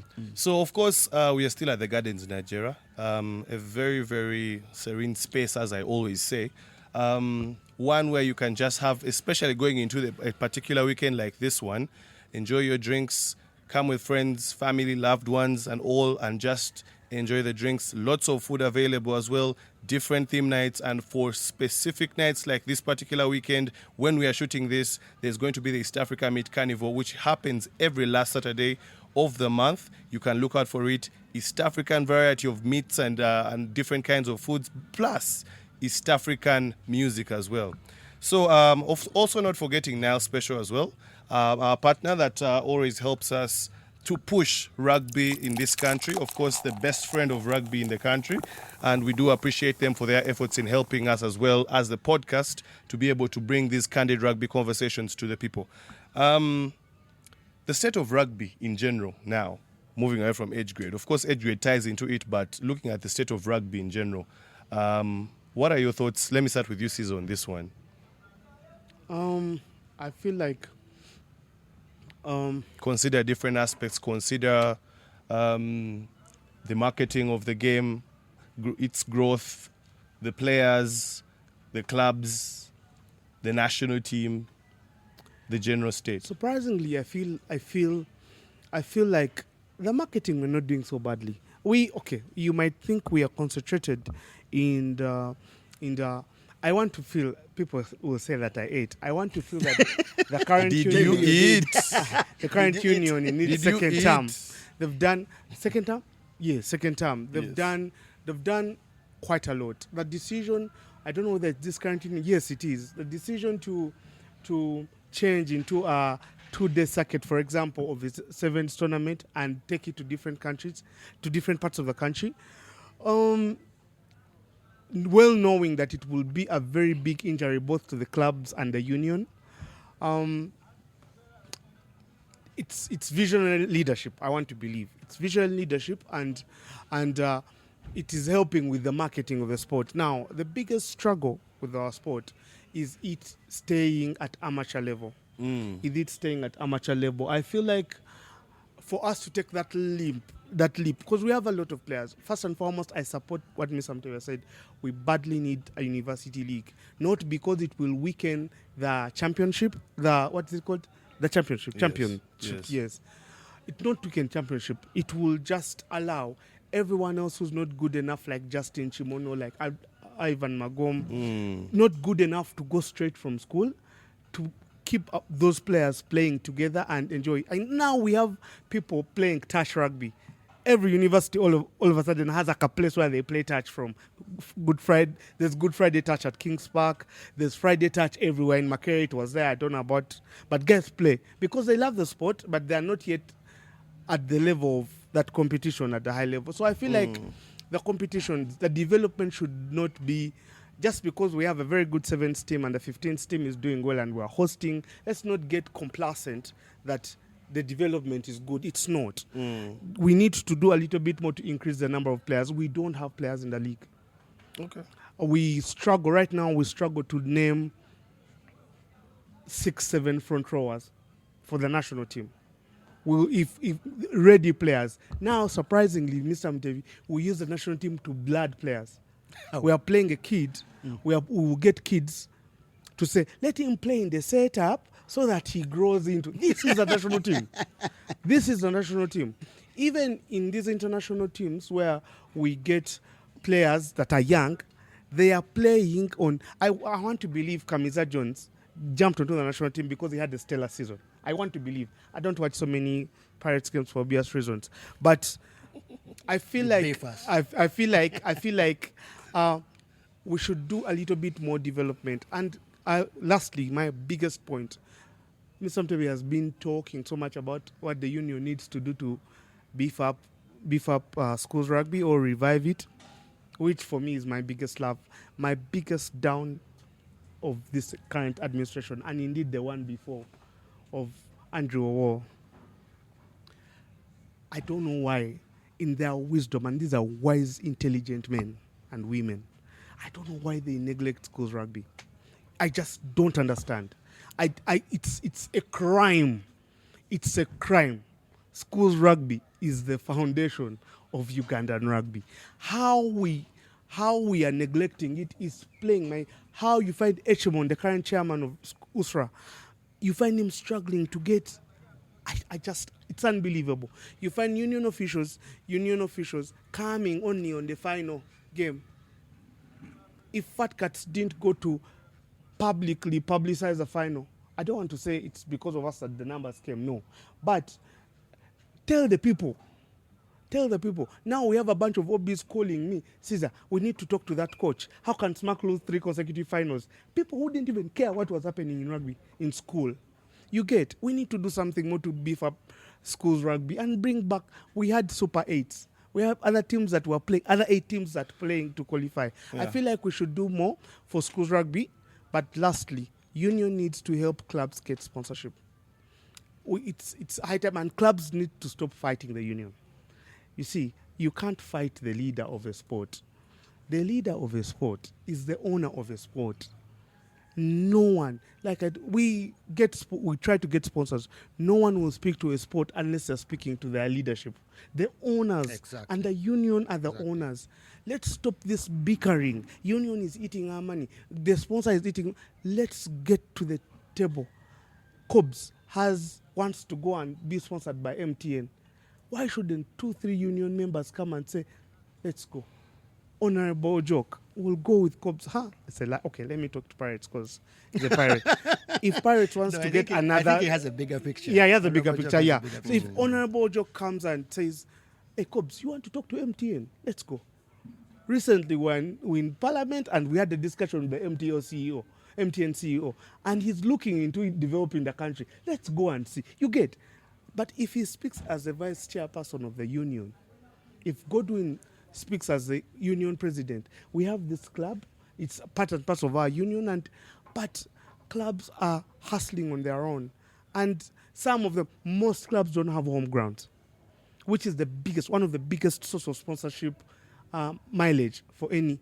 So we need to sell some other things, and the union needs to help. So for me, the state of the rugby, I think it's going down a bit because we're not caring enough for the development of schools, first and foremost, then after schools, the university league, and then the clubs need help because rugby is very expensive.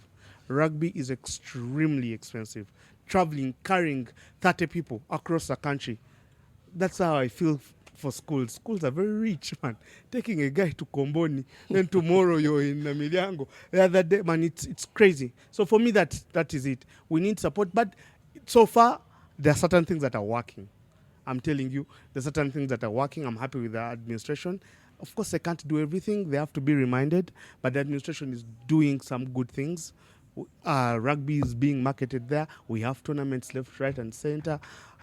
I think we're doing well. We're hosting the most important tournament, which is next year, which is the Brilliant. qualifier. Brilliant. A big chance for Uganda to Even the work they did with even this the work other with this one, Oh, brilliant. fantastic, Even when people complain about the washrooms, the food, it's okay, it's okay. It's okay. The fact that we're even complaining about them is good because they were there in the first place. No, they did a good They job. did a very good job, and they're doing well. So let them keep.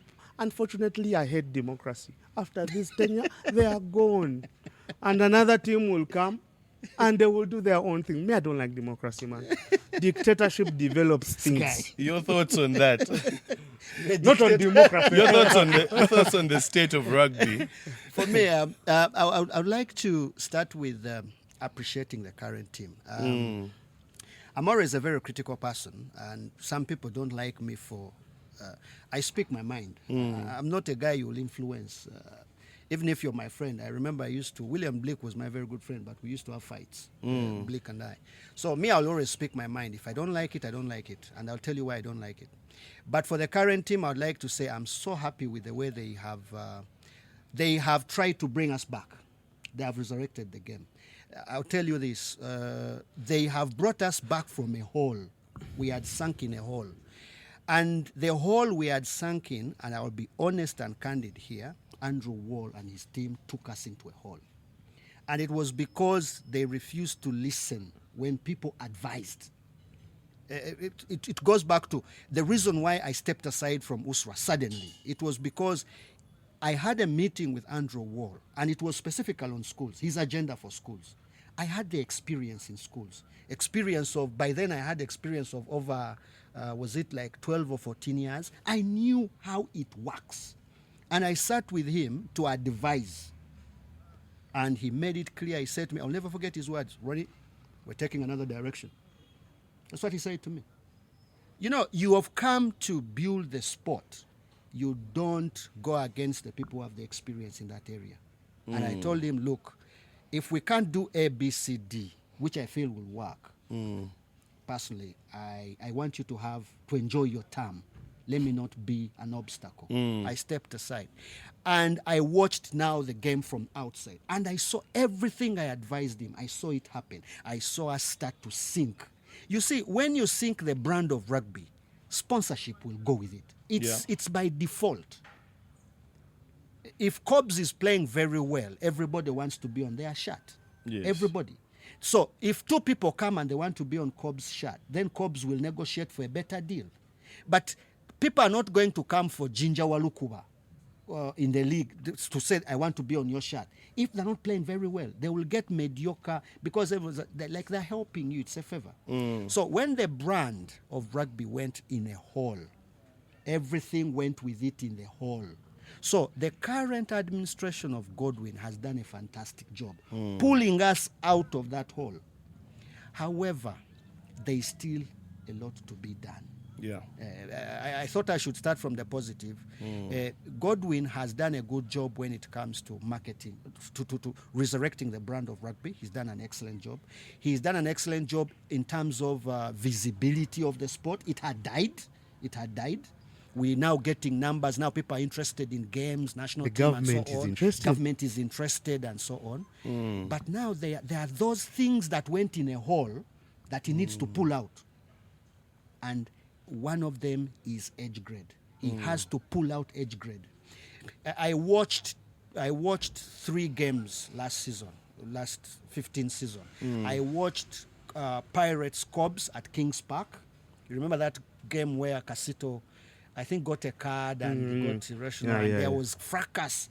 Actually, I realized my son was losing his head. I had to come in.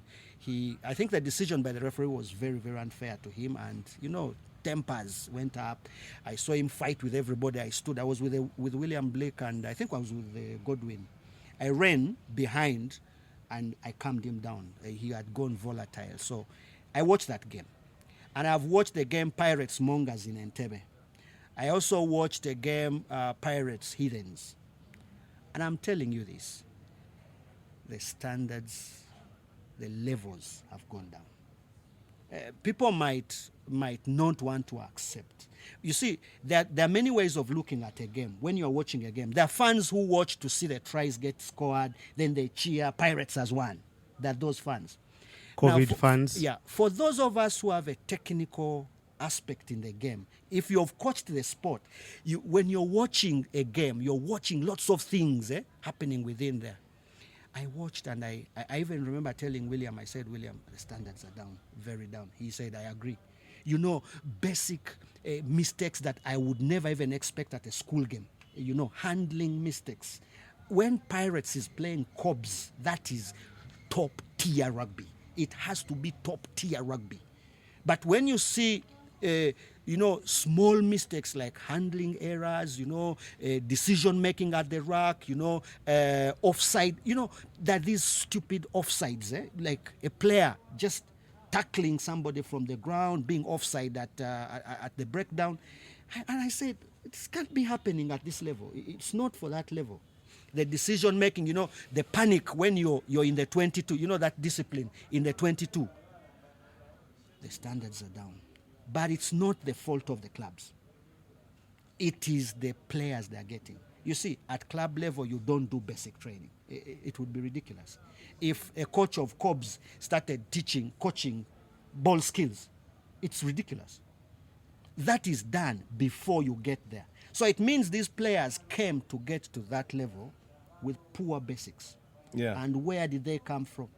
That's where the problem is. So if the state of rugby today is we need to get the age grade out of the hole it is. This idea, I've had these things, tag rugby.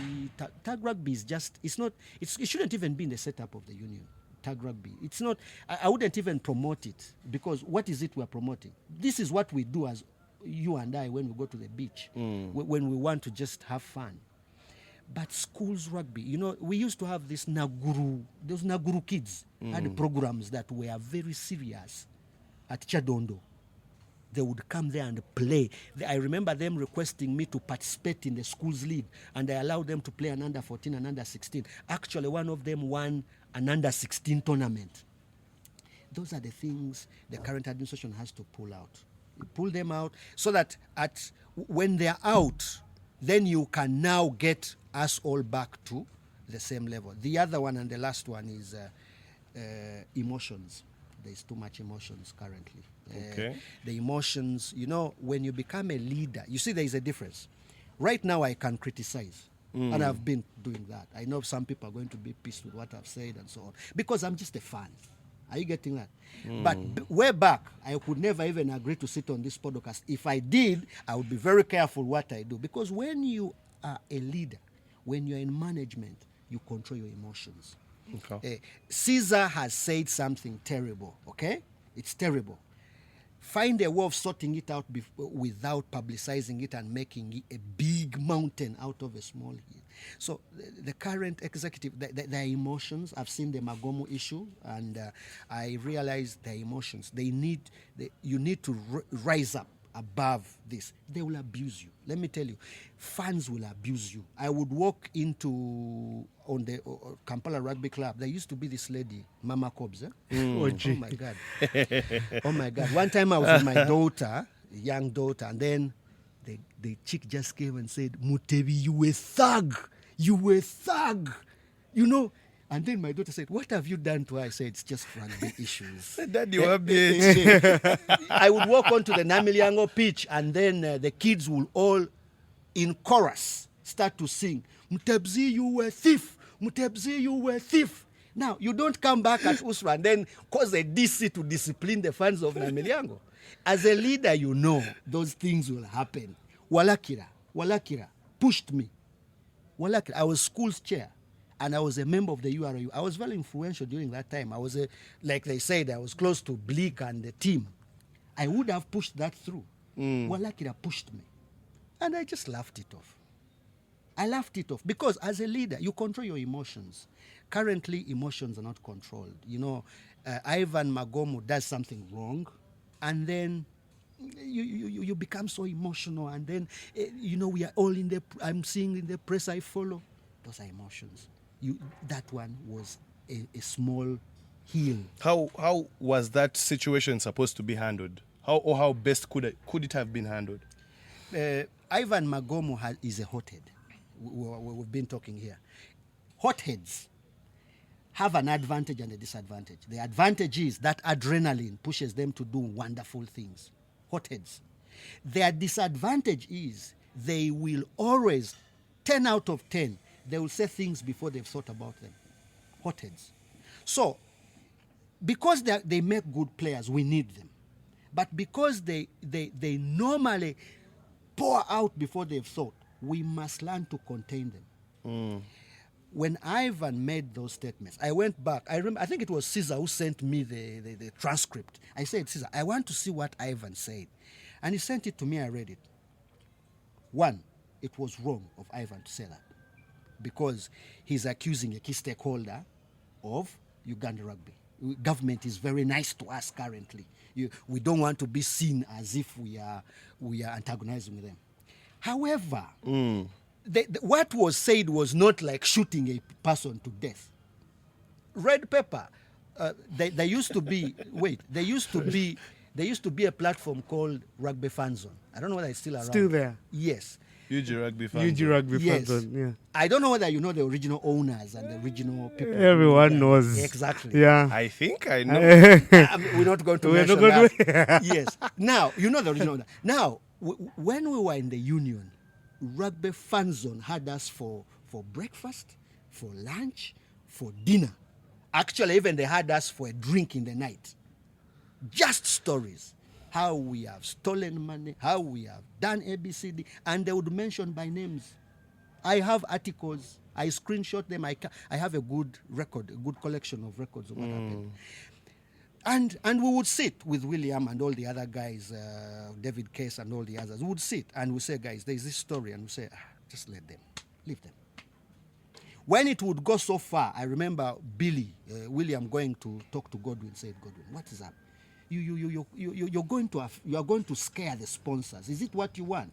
And I remember I remember him saying, you know.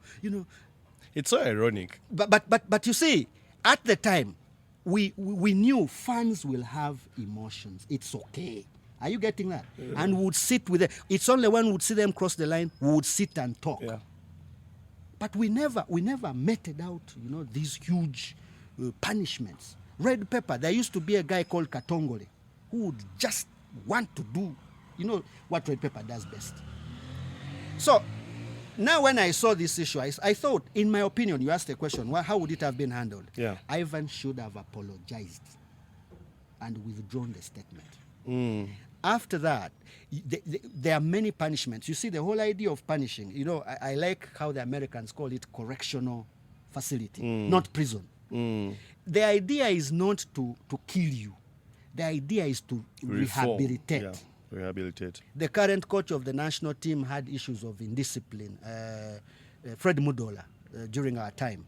And some people said he should be banned. Other people said all sorts of proposals came.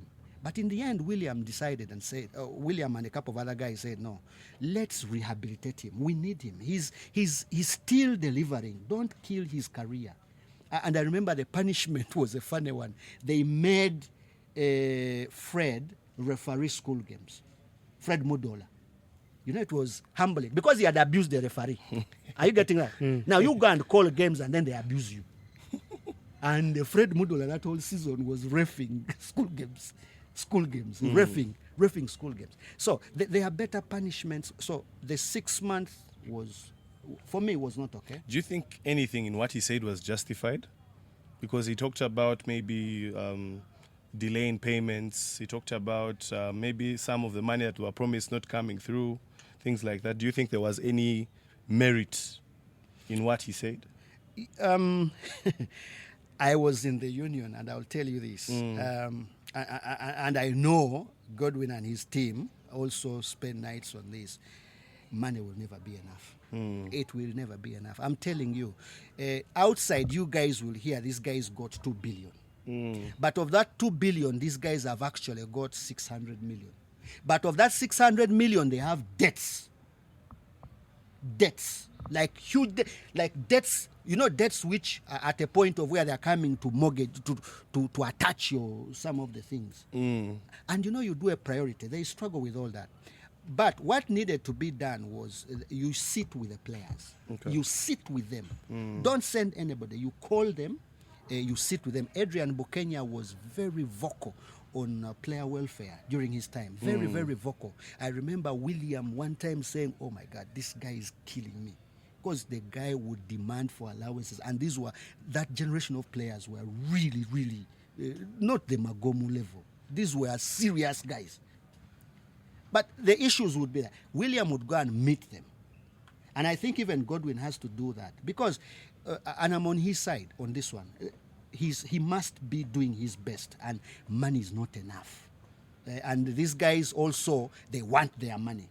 So what you do is you sit with them, you talk to them, then there are these ones there are players who are not employed. There are guys who are employed who know how to survive. But the ones who can't survive, you find a way of helping out. It will tone down. Because in the end, these guys talk, but they're so passionate about the game. They won't refuse to play the next game. Trust me, they will show up for the next game. That's how addictive rugby is. They can threaten and say all this. You talk to them and tell them, give them the real picture. But now when you get emotional and get annoyed, and then the punishment that was given to Ivan Magomu, I'll say this, and I want it on record, was unjust. It was driven by emotions, not by logic. Because if it was logic, there were better ways. Now, you punish him 6 months. He has not apologized. He has not retracted the statement. What have you done? Because I would have Ivan retract the statement publicly that I regret this. We have a press conference where the captain withdraws this statement.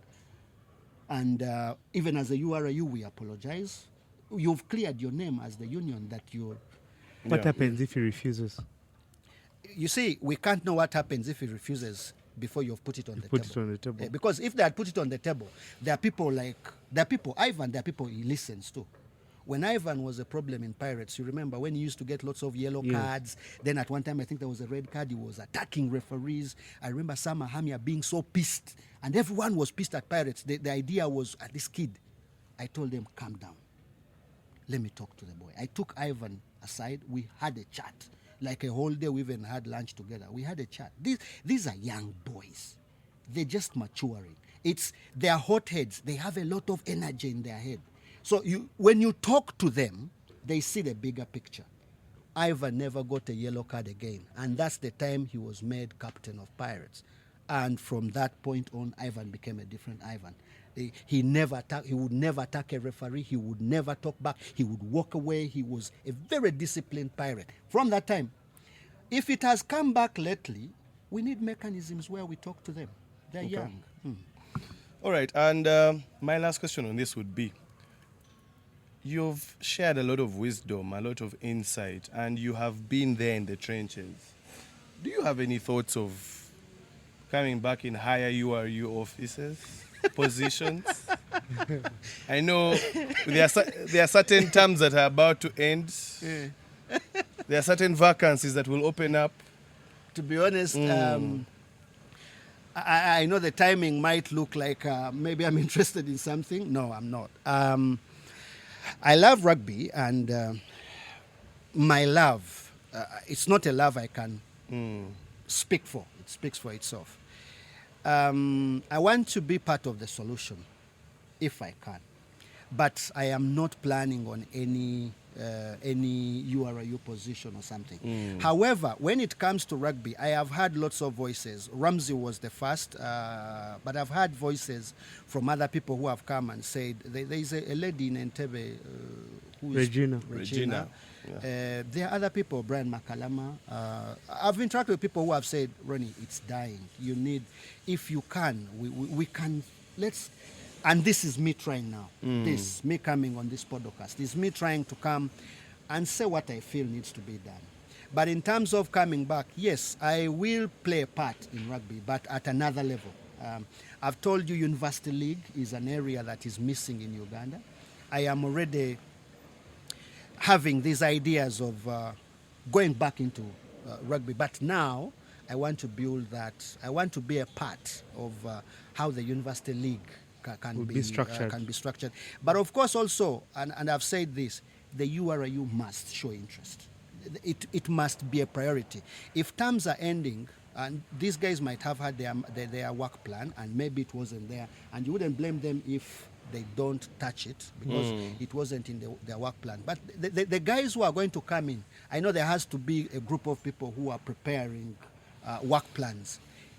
That must be in the work plan. And if such people come and say, people like you come and advise us on how this can be in the work plan, I would advise. But I will come back, but in a different role, maybe in the university somewhere, promoting the sport and then build that structure for our country.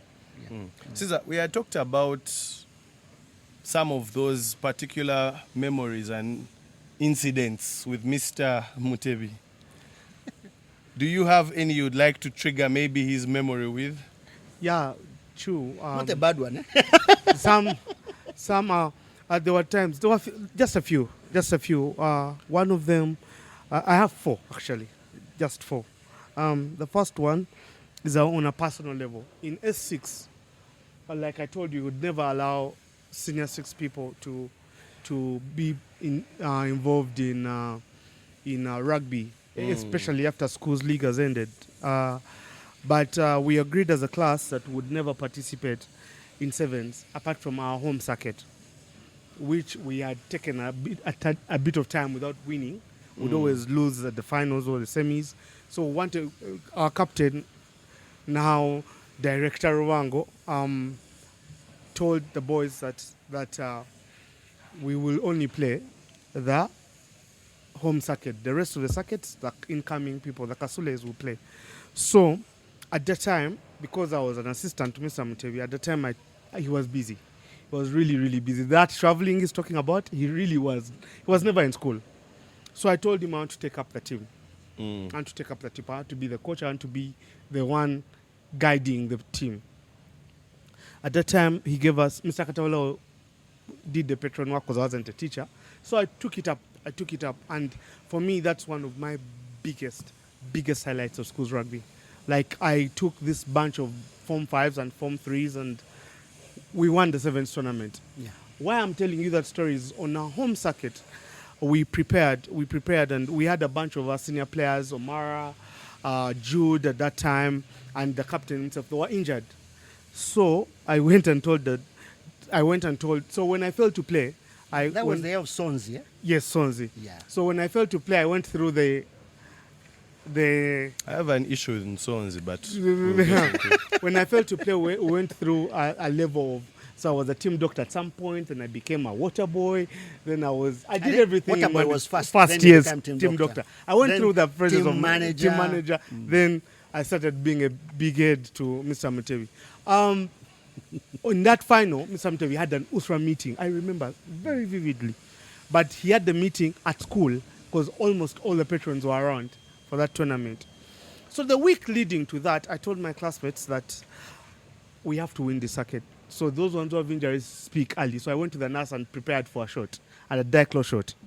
For all of them, we had a plan. We had a plan, like this one needs 1, this one needs 2. Like, we had a plan. So I went and told Omara, we need you terribly. Please come and take this shot. So they would take shot even every day for training. So he refused. He said, I'm not going to play that circuit. We begged him, he refused. So I said, fine. I went and talked to Otega. I remember that was Otega's very first circuit. I went and talked to Otega. I told Otega, come on, you're ready for this tournament, okay? So we play, we would train, and all. On game day, Omara comes and says, I've taken a shot, I want to play. And I told him, sir, I begged you to train. You refused. Now you want to play. But he's my classmate. I can't be senior to him because we are the same level. So I went and told Ruwango. Do you know what Ruwango told me? He says, you're the coach, deal with it. I'm playing. So I came to Mr. Mutebi. Mr. Mutebi, I need your help here. My classmate is becoming a problem. I begged him to train. Then he told me he's a senior player who has trained all his years. So he knows our gameplay inside out. However, there's a discipline issue here. So it's your time. Make the decision. And he walked away. He left me there. And I made a decision. I didn't play Omara. And we won the so much. It hurt him so much because we won the much. circuit. You get. much. And for me, that built me in so many ways. And my biggest highlight, Mr. Mutebi. Second, Mr. Mutebi, like I told you, had this knack to bridge the gap between school administration and the boys. But at the end of the day, he was a teacher before he was a patron. So school has to come first. So one day, Brother Headmaster, with all his wisdom, says, no kids should leave school without uniform. We are at the gate going for Budo. There's a tournament we had Budo called Budo Gala. We are at the gate and we were in S3. We're in S3. And we're in S2 going to S3. And the Sonys were in S3 going to S4. So these guys, he comes and tells us, Brother Master said, we're not going anywhere without uniform. So go back to dorm and put on your uniform. We went. But the HSCs refused. They refused. They said they need us because there's the school team. So they need special. Us. They felt they were special. Miss Somebody told them, if you don't change, I'm not taking you anywhere. They said, okay, let's go to class. Miss Somebody told us we go. We went and told Miss Somebody, are you mad? Our team was going to say, we go. Even Brother Headmaster thought I was crazy. Yeah. We entered the car and we reached there and a bunch of those 3 guys with their class team beat Budo.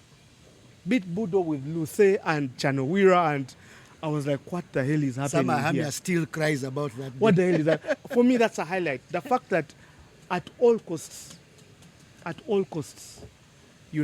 discipline came first. Same to discipline. I'm sorry. My highlight is about those values that I learned. In that year of 2009, the year we won, Kalamira, Sony did something indiscipline related, and Mr. Mutebi banned him from the team.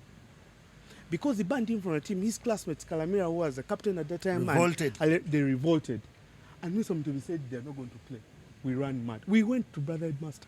The whole school. The whole school went to Brother and begged Brother Headmaster. We told him, sir, Mr. Mutebi has become a problem. He's refusing our senior players, and we have a chance this year. He called Mr. Mutebi, and Mr. Mutebi spoke his mind. Until when it is us what to reconcile with Mr. Mutebi for Kasozi to come back on the team. I remember that time, even classes, I would go to teach in a class and kids walk out. Kids walk out. It was bad. Really? They walk out. Kasozi was a god at SMAC, to say the least. So that for me showed that at the end of the day, but we learned values at the end of the day. I mean, some people in that team, Kasita became the honorary captain of Tolbert 7's team. You get people. Kasita is a smarkist. Really? I didn't know that. He is. Okay. But he went to Setine level. With a very interesting story in SMAC. Yeah. So, for me, that discipline part of it. But the highlight, my most memorable, it was what I was telling you.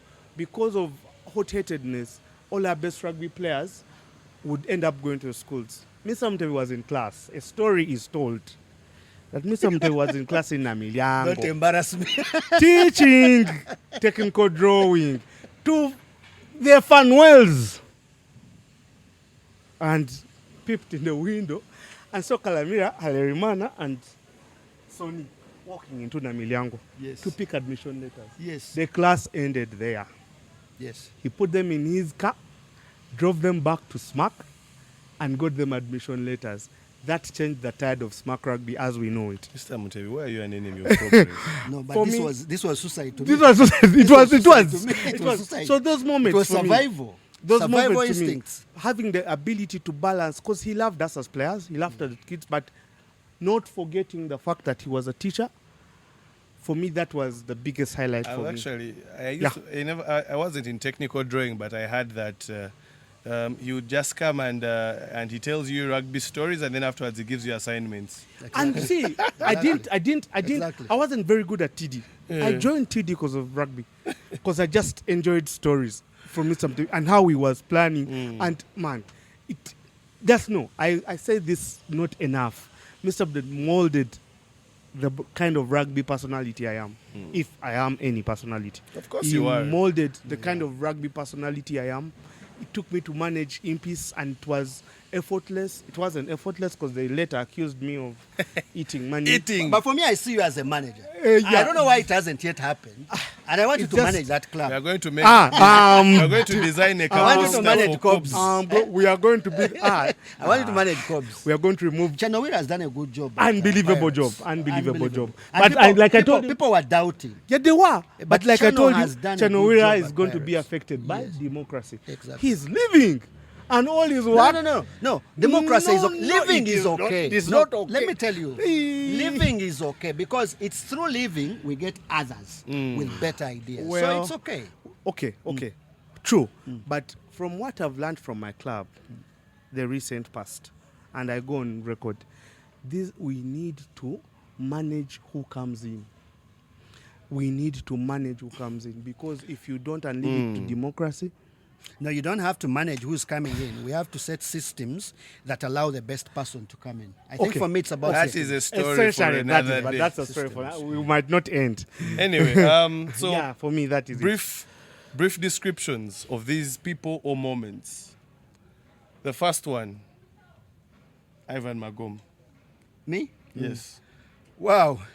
When you say brief, it's hard with Ivan Magomo. But if I should be brief, special kid, best talent that has happened to this country. Okay. The best talent that has happened to this country. And I say that from an objective point of view. Ivan, you need to know Ivan from way back to understand Ivan today. And I'll just pick one incident. Yeah. Ivan is in senior 2. He's a fly-half. But at the time, we have another fly-half. So he was like the understudy of our main fly-half. Now, we are traveling to Western Kenya. We had won a Grand Slam in Uganda, 2009. We had won every trophy on offer. And the school was so happy. The chairman, board of governors, gave us a blanket check. Said, tell me what you want me to do for you as a gift. So we said, give us money to go on a tour, to relax. So he gave us money. It was open, by the way. Said, select where you want to go. So we choose to go and tour. We choose to make it rugby. We say, let's tour Western Kenya, powerhouse of Kenyan rugby, schools rugby. So we go on tour, and among the games we played on tour was Kakamega. Now, the main fly-half didn't travel. So I talked to the team. I said, guys, I'm going to play this kid. They said, no. They wanted to bring in a couple of elder guys, makeshift fly-half. I tell them I'm playing Ivan. We disagreed with the senior players, but I was in charge. And I bring in this kid. But anyway, to cut the long story short, Ivan comes onto the pitch. We half-time, Kakamega is leading 12-0. On a pitch where they have a history of never losing a game in 40 years of rugby. 40 years of rugby. They had never lost a rugby game on that pitch. It was not like our pitch here, like the Namiliango pitch or the Smack pitch. It was like a small stadium with scaffolds. You know that Kakamega pitch? With changing rooms. And they are leading 12-0 at halftime. So it looked like we're going for a whitewash. Ivan comes onto the pitch, changes the game. But everything Ivan did was contrary to what I had prepared for. It was indiscipline, tactical indiscipline. But tactical indiscipline that was getting me a 7 point, a 5 points, until the last minute. Kakamega is leading 16-15, and now they are holding on. Their ref is on, their coach is on edge, the whole school, the fans are on edge. They feel like their record is going. We had a move. I don't know whether, Caesar, you remember that move called Mutebi is calling me. You remember that one? Yes. Mutebi is calling me it was a number 8 pick. Number 8 picks. Ball is fed in by the scrum half. And scrum half comes to the back to pick, to drag, to draw in the other scrum half. But quickly the scrum half runs on the sides for number 8 to pick and release the scrum half to take that gap in between their scrum and their fly half. That gap, to exploit that gap. The idea was to get us any meters you can for the flankers to come and create a tunnel. You know, like to just open up that tunnel and then we break through there. That was the move. So the fly-half the captain calls the move, Lubango. He says, Mutebi is calling me. So we all knew where the ball was going. Ivan did the complete opposite of what we wanted to do. I was pissed because we are in the dying minutes. They're leading by 1. We are in the 22. Rather, we were at the 10. Ivan gets the ball, just pauses, like holds everybody, and then goes for a drop goal. I was like, fuck, what is he doing? But to lift my head, it was a 3-in, and we had won the game. Interesting. So for me, when you say Ivan, This is an S2. it's Kakamega. It's 2009. That's senior 2 kid. Okay. The second moment, 2006, Namiliango versus Smack schools final. Felix Lubega versus David Barasha. Thoughts? Robbery. Thuggery. Anti-sportsmanship. You told me to be brief. Those are the words I use. And I would like to say here on Fat Cats, every Namiliango fan, former student, please sit in a meeting, return the 2006 trophy to SMAC for peace and harmony. That trophy belonged to SMAC. I want the members who played on that team of Namiliango that year to sit down and reflect. I know they have gone to the priest and they have repented because what they did was unfair. You know, a rack is formed and then you eye gouge. They eye gouged Felix. They eye gouged, that Barasa eye gouged the eye of Felix. And then another guy squeezed the things of who was that? The apples. The apples. Wasn't it? And then my players just ran out crying. You know, Felix was a big guy. Big. Felix runs out crying. The other one runs out holding their apples. And then the ball runs, and then Lawrence Wakabi goes to score. That was very unsportsmanship. So the word I can use is thuggery. You cheated. That trophy belonged to us. Justin Chimono. The best talent to ever come out of Namiliango. And when I say best, I am not reserving anything. He was the epitome of quality. I always said, and I'll say it today, Justin didn't belong in Namiliango.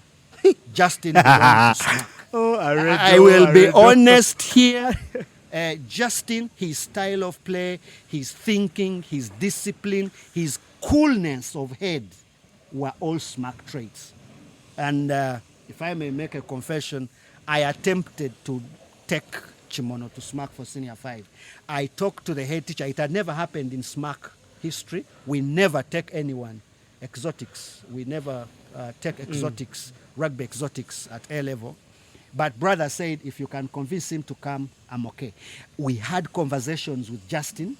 And he would have, I think his entire family had gone through Namiliango. He said, now my mother, I told him, no, we have to talk to them. Now, what I was waiting for, I wanted OBs to get me money so that his stay in SMAC is paid for. But it was late for me to mobilize that. And Justin went back. But even when he was in Namiliango, I always looked at him as a SMACist. He's the only Namiliango guy who after a game would come to me and say, Mr. Mutebi, had luck. Or when we have won, he comes to say, that was a good one. So Justin, best talent to come out of Namiliango. Well, we still have the trophies, but anyway. 2006, bring it back. Bring it back. No, all the others, we lost fairly. Those ones take. 2006, please bring it back. It belongs to SMAC. 2009 final, SMAC versus London College. In brackets, Sony.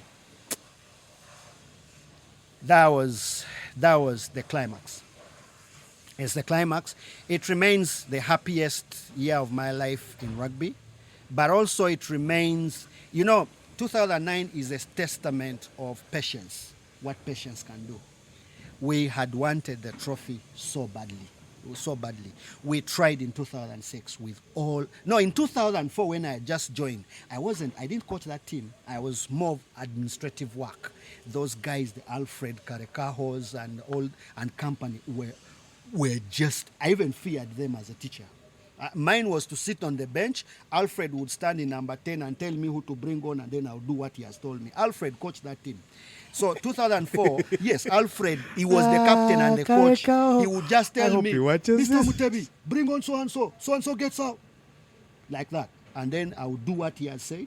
So 2004 we tried and lost to Bodo. But 2006 was mine. And we really, really deserved that one. For me, in my memory, to have peace of mind, I take it, we took it.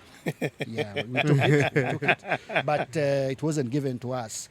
Now, we had started our development program. These are kids who came to Senior 6 in 2009. And so 2009 was the climax of everything we were cooking. That's why in 2009 SMAC was invisible. It was hard to beat SMAC in 2009. Every tournament we would just sail through because all our systems matured in that year. So yeah, it was. And Sonny, well, that was You a asked kid Mr. and a half. Mutebi, the best players for me, the pinnacle of SMAC rugby, is Kasoze Steven. He was better than his brother? Way better. Not in what he has. The brother is a god. No, the brother was. All of them were good in their own way. In their own way. It's just But Sonny was bright. Sonny was very creative. Very, very creative. 2009, it was because Dexter knocked on in the semi-finals against you. Was it Let you me guys? tell you. But Bro, anyway, Kafomo Fukene, please. Dexter could not see the ball because Yeah. he did have Blind glasses. man. Anyway, last one. Philip Okorach. Philip Okorach is. I think Philip Okorach and Ivan Magomu share the top spot as the most complete players we have nurtured as a country in the recent past. Now, when I say this, please, I don't want to be unjust. There is a generation of players I'm not including in my analysis. Okay. That generation of the Adrian Bokenyas, that one. That's a generation I never even watched a lot in schools. I just found that national team I watched. So I don't want the guys like Edmond Tumusime. There is that generation behind. Yeah. So don't mistake my analysis. It doesn't include those ones. But for the time I've been active in schools rugby and national rugby, Wokorach, Philip, and Ivan Magomo, I think, are top there. Philip was unique, and I will tell you this. Philip today plays professional rugby, but many of us, Ramsey Olinga included, we had seen this. It would happen because of one thing. Philip was the most disciplined player I've ever seen in schools rugby. Disciplined, like the word discipline in its entirety. Let me tell you why.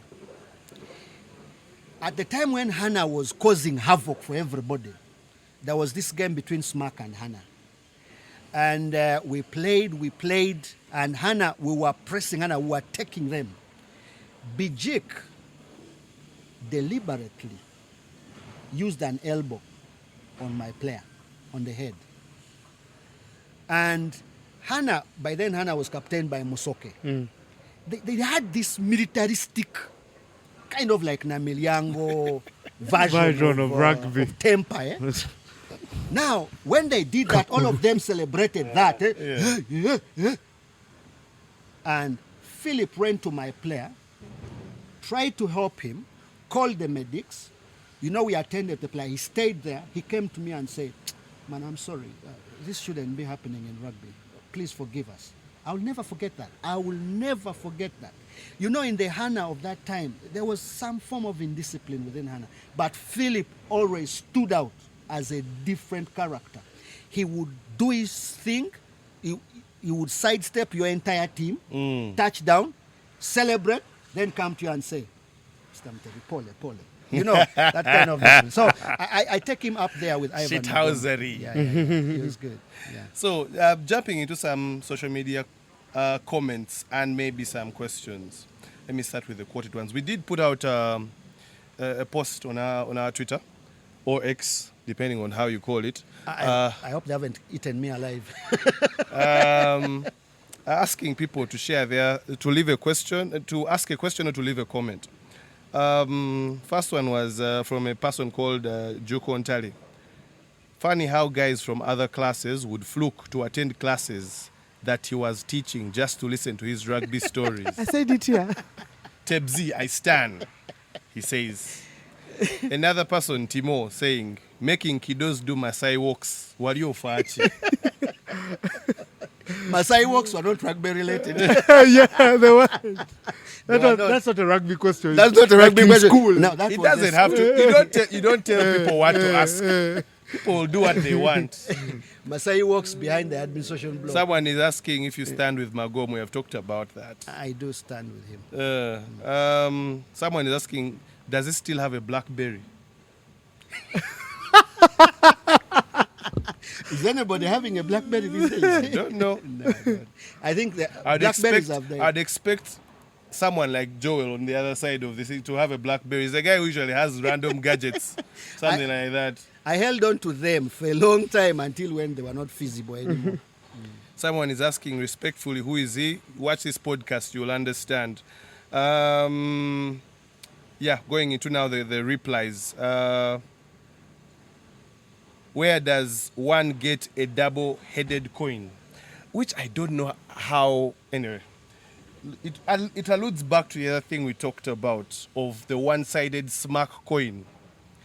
The one-sided smack coin was something especially we believed in Miryango. What was that?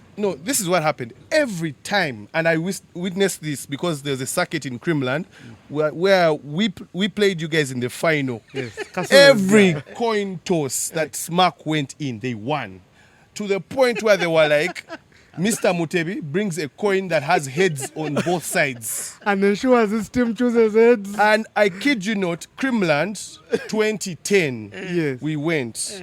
Our team combined with the Justins, Yes. Kimonos, against you, the Kasules. The Kasules. Final in Crimland circuit, draw, coin toss, Smack win. Are you serious? Yeah. But how I was never the referee of these games. But you are one of the top schools guys, so probably you'd use. This I is was- the official coin to use. Now, I think I've been accused wrongly. I want the referees of that time to come to this podcast and clear my name. I never interfere. But by the way, what people don't know, and I would put referees on task. I was so much interested in the quality of the school game. People mistook my passion for influence. I never. Maybe they thought you were doing a Sir Alex Ferguson on referees, scaring them. Okay. Maybe referees might have fear, but I don't think so. I always say to them, if this brand is successful, you're successful. If this brand goes down, my passion for Smack never crossed the line to get into school's game. Let me give you an example, and our viewers. You remember the saga of Namilyango, where Namilyango were bad losers. You know, They beat Budo. Namilyango had won on the Smack. No, wait, leave the Budo thing. The Smack thing now. They had won. Namilyango had won in Smack. But Smack had never won in Namilyango. So there was this moment when we got to Namilyango, we were so charged up. I think I've never seen Smack win in Namibia. Oh, we did. Actually, I'm going to send you even photos. I have photos of that day when the crowd just walked away. The game was at 35 something. We were taking you to, if they had stayed to the end of the game, it should have ended 60. Which year is this? I'm going to send you the photos. I think this was 2000. Was this 2010, 2009? No, we didn't play in Namilyango in 2010. I think it's much late, 2011. Maybe But I'm very gonna tell you, recent. Let me tell you, there is even a cartoon. Between 2006 and 2011, no. In my phone, I have a cartoon where Valence is nailed on the cross, and like I'm holding a hammer, I've just put him on the cross, and I'm telling him, I'll be back for you. I'm going to show you this cartoon. It's here. Yes. So on that day, Namilyango fans assaulted me. Yes. Sorry And I was the about chair of that. schools. Okay. They assaulted me. Valence came to me, and they even attacked the referee. The referee actually was rushed away in ambulance because there was fear that it could get ugly. But I sat with Valence and said, look, it's just a game. If it was true I was bending arms, I would have nailed Namilyango badly. But after everything is done, I would go back and say, man, in the end, I'm the winner. Even when Namilyango won, by the way, I was the winner. Because in the end, it was the school game. The whole publicity was getting back to us as the managers of the school game. But there was no coin. Okay. No coin. We will try. No coin. Try no to coin. believe you. I read the still. Tenzi. I told him I'm going to interview. I'm going to meet Mr. Mutebi soon. Ask him about his double-sided coin, bro. I don't believe Let the it, referees brother. come here and clear my name. Tenzi says he's great. He's mentored so many. William Bleak commented He commented. and said, "Thank you for developing schools rugby." Really, Billy? That's Yes. sweet from Billy. That's nice. Thank you, Billy. Chirunda Peter Basada says, this is a former referee, I want to hear that one. his reign as head of USRA has never been unmatched. We had more than 100 rugby playing schools then. The Super 8 even had up-country schools like Lango College and Komboni College from Lira. Not forgetting that the schools league had a sponsor in Coca-Cola. That just confirms the figures you gave. Yes, I did. Actually, I would like to say something about Okay. Kirunda. Kirunda is one of those unsung heroes. He used to come and officiate inter-class games, remember? You leave alone officiating. Kirunda helped me a lot in terms of the technical aspects of USRA. And he did a lot of work. Actually, most of the concepts were submitting to sponsors. You only mentioned Coca-Cola. We had quite a number of sponsors. We had UHMG, Uganda Health Management Group or Marketing Group. who were using that tablet. There's a tablet they were promoting, and they gave us a lot of money. Yes. That tablet we that had you throw in water? Yes, you remember that? Yes. They gave us a lot of money. We had Western Union, who gave us a lot of money. Renzori Water gave us a lot of money. We had other sponsors that were not the big ones, but kept on supporting the school game. Yeah, That's nice. Yeah. And I think... Well, Peter is still in rugby. Making noise as always. The last one comes from Engineer Olaro. Isn't this... Oscar. Oscar. Yeah. Yes. He says without a doubt. And that is just alluding to our caption that we put, which was Mr. Ronald Mutebi has had a substantial impact on rugby in Uganda at different levels and by extension the lives of many people. Leave a comment or ask him a question. So that was him saying without a doubt. How does it make Thank you you, feel? Oscar. How does it make you feel, man? No, it's Because me, I'm overly excited. Yet I'm not. no, it's a good thing. You know, being appreciated is very good. You know, like being appreciated, but also it puts a responsibility on me as well. Yeah, To come back. Because in the end, if it's not good anymore, then you didn't do a good job. You see, a good leader what you've done must stay. True. If what you've done dies with you, I feel that. I feel that responsibility. I feel like I think I've had a lot to do with why it has not worked. Yeah, and I apologize. I left in a hurry, but at the time I had to leave. I had to leave because I didn't want to interfere with the era of war. I wanted him to have a good time, to have his thoughts well implemented. Caesar, Yeah. in a few words, I know you're a man of many words, but in a few words, what would you like to tell Mr. Mutebi? The good one, please. It was a privilege, by far, privilege, to have known you, been mentored by you, watched you work for a sport you love, and in so many ways we used to have issues with me sometimes because it was very authoritative, and of course schools have their own versions, other schools of who he was or who he wasn't, but there's an adage that you never know what you have until it's gone. Your values and your views and your ideas were unbelievable, but most especially you molded me as a man, and Thank for you. that Thank you. I will always, I talk to you more, I think too much. For that I will forever be, grateful. And thanks for what you've done for Ugandan rugby, because even up to now, people who are holding up Ugandan rugby went through your hands. And thank you for that. Thank you Yeah. so much. Thank you, Cesar. And Mr. Mutebi, what last words would you like to tell our viewers, or let's actually keep it at that. What words would you like to tell our viewers? Parting shots. My parting shots would be rugby is a beautiful game. The Chinese have that saying, I think it was a Chinese general, I don't know who, but who said that in times of peace, prepare for war. We love rugby, and rugby is a beautiful sport. But if we aspire to go to the levels that those levels, for example, the levels, we were once better than Kenya at some point. We want to get back to that level. We were African champions, 15s. We want to get back those levels. If we want to do that, let us prepare for war in these times of peace. Let us nurture players. For me, the message is simple. It's the duty of everyone to ensure that we are nurturing the next generation. It's nice watching the current crop of players do their magic. You know, I was in Nambole and I liked what I saw. Everything was nice. But you see, the question should be, okay, after this generation, then who? After the guys we have today, then who? So my parting shots are, let's nurture the next generation.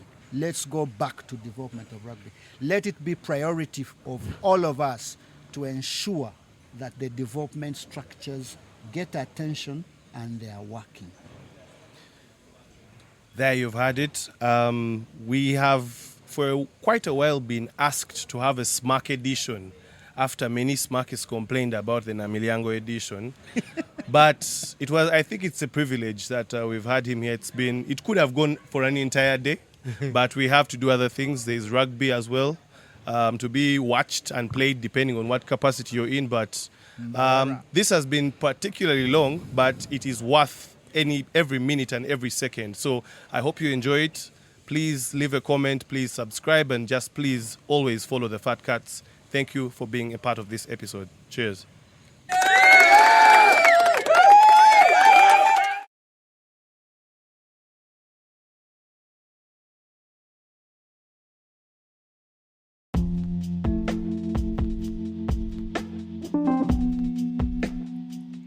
Thanks for listening in. Share with us your thoughts from today's episode, and don't forget to follow us on Facebook, Instagram, Twitter, and subscribe to our YouTube channel.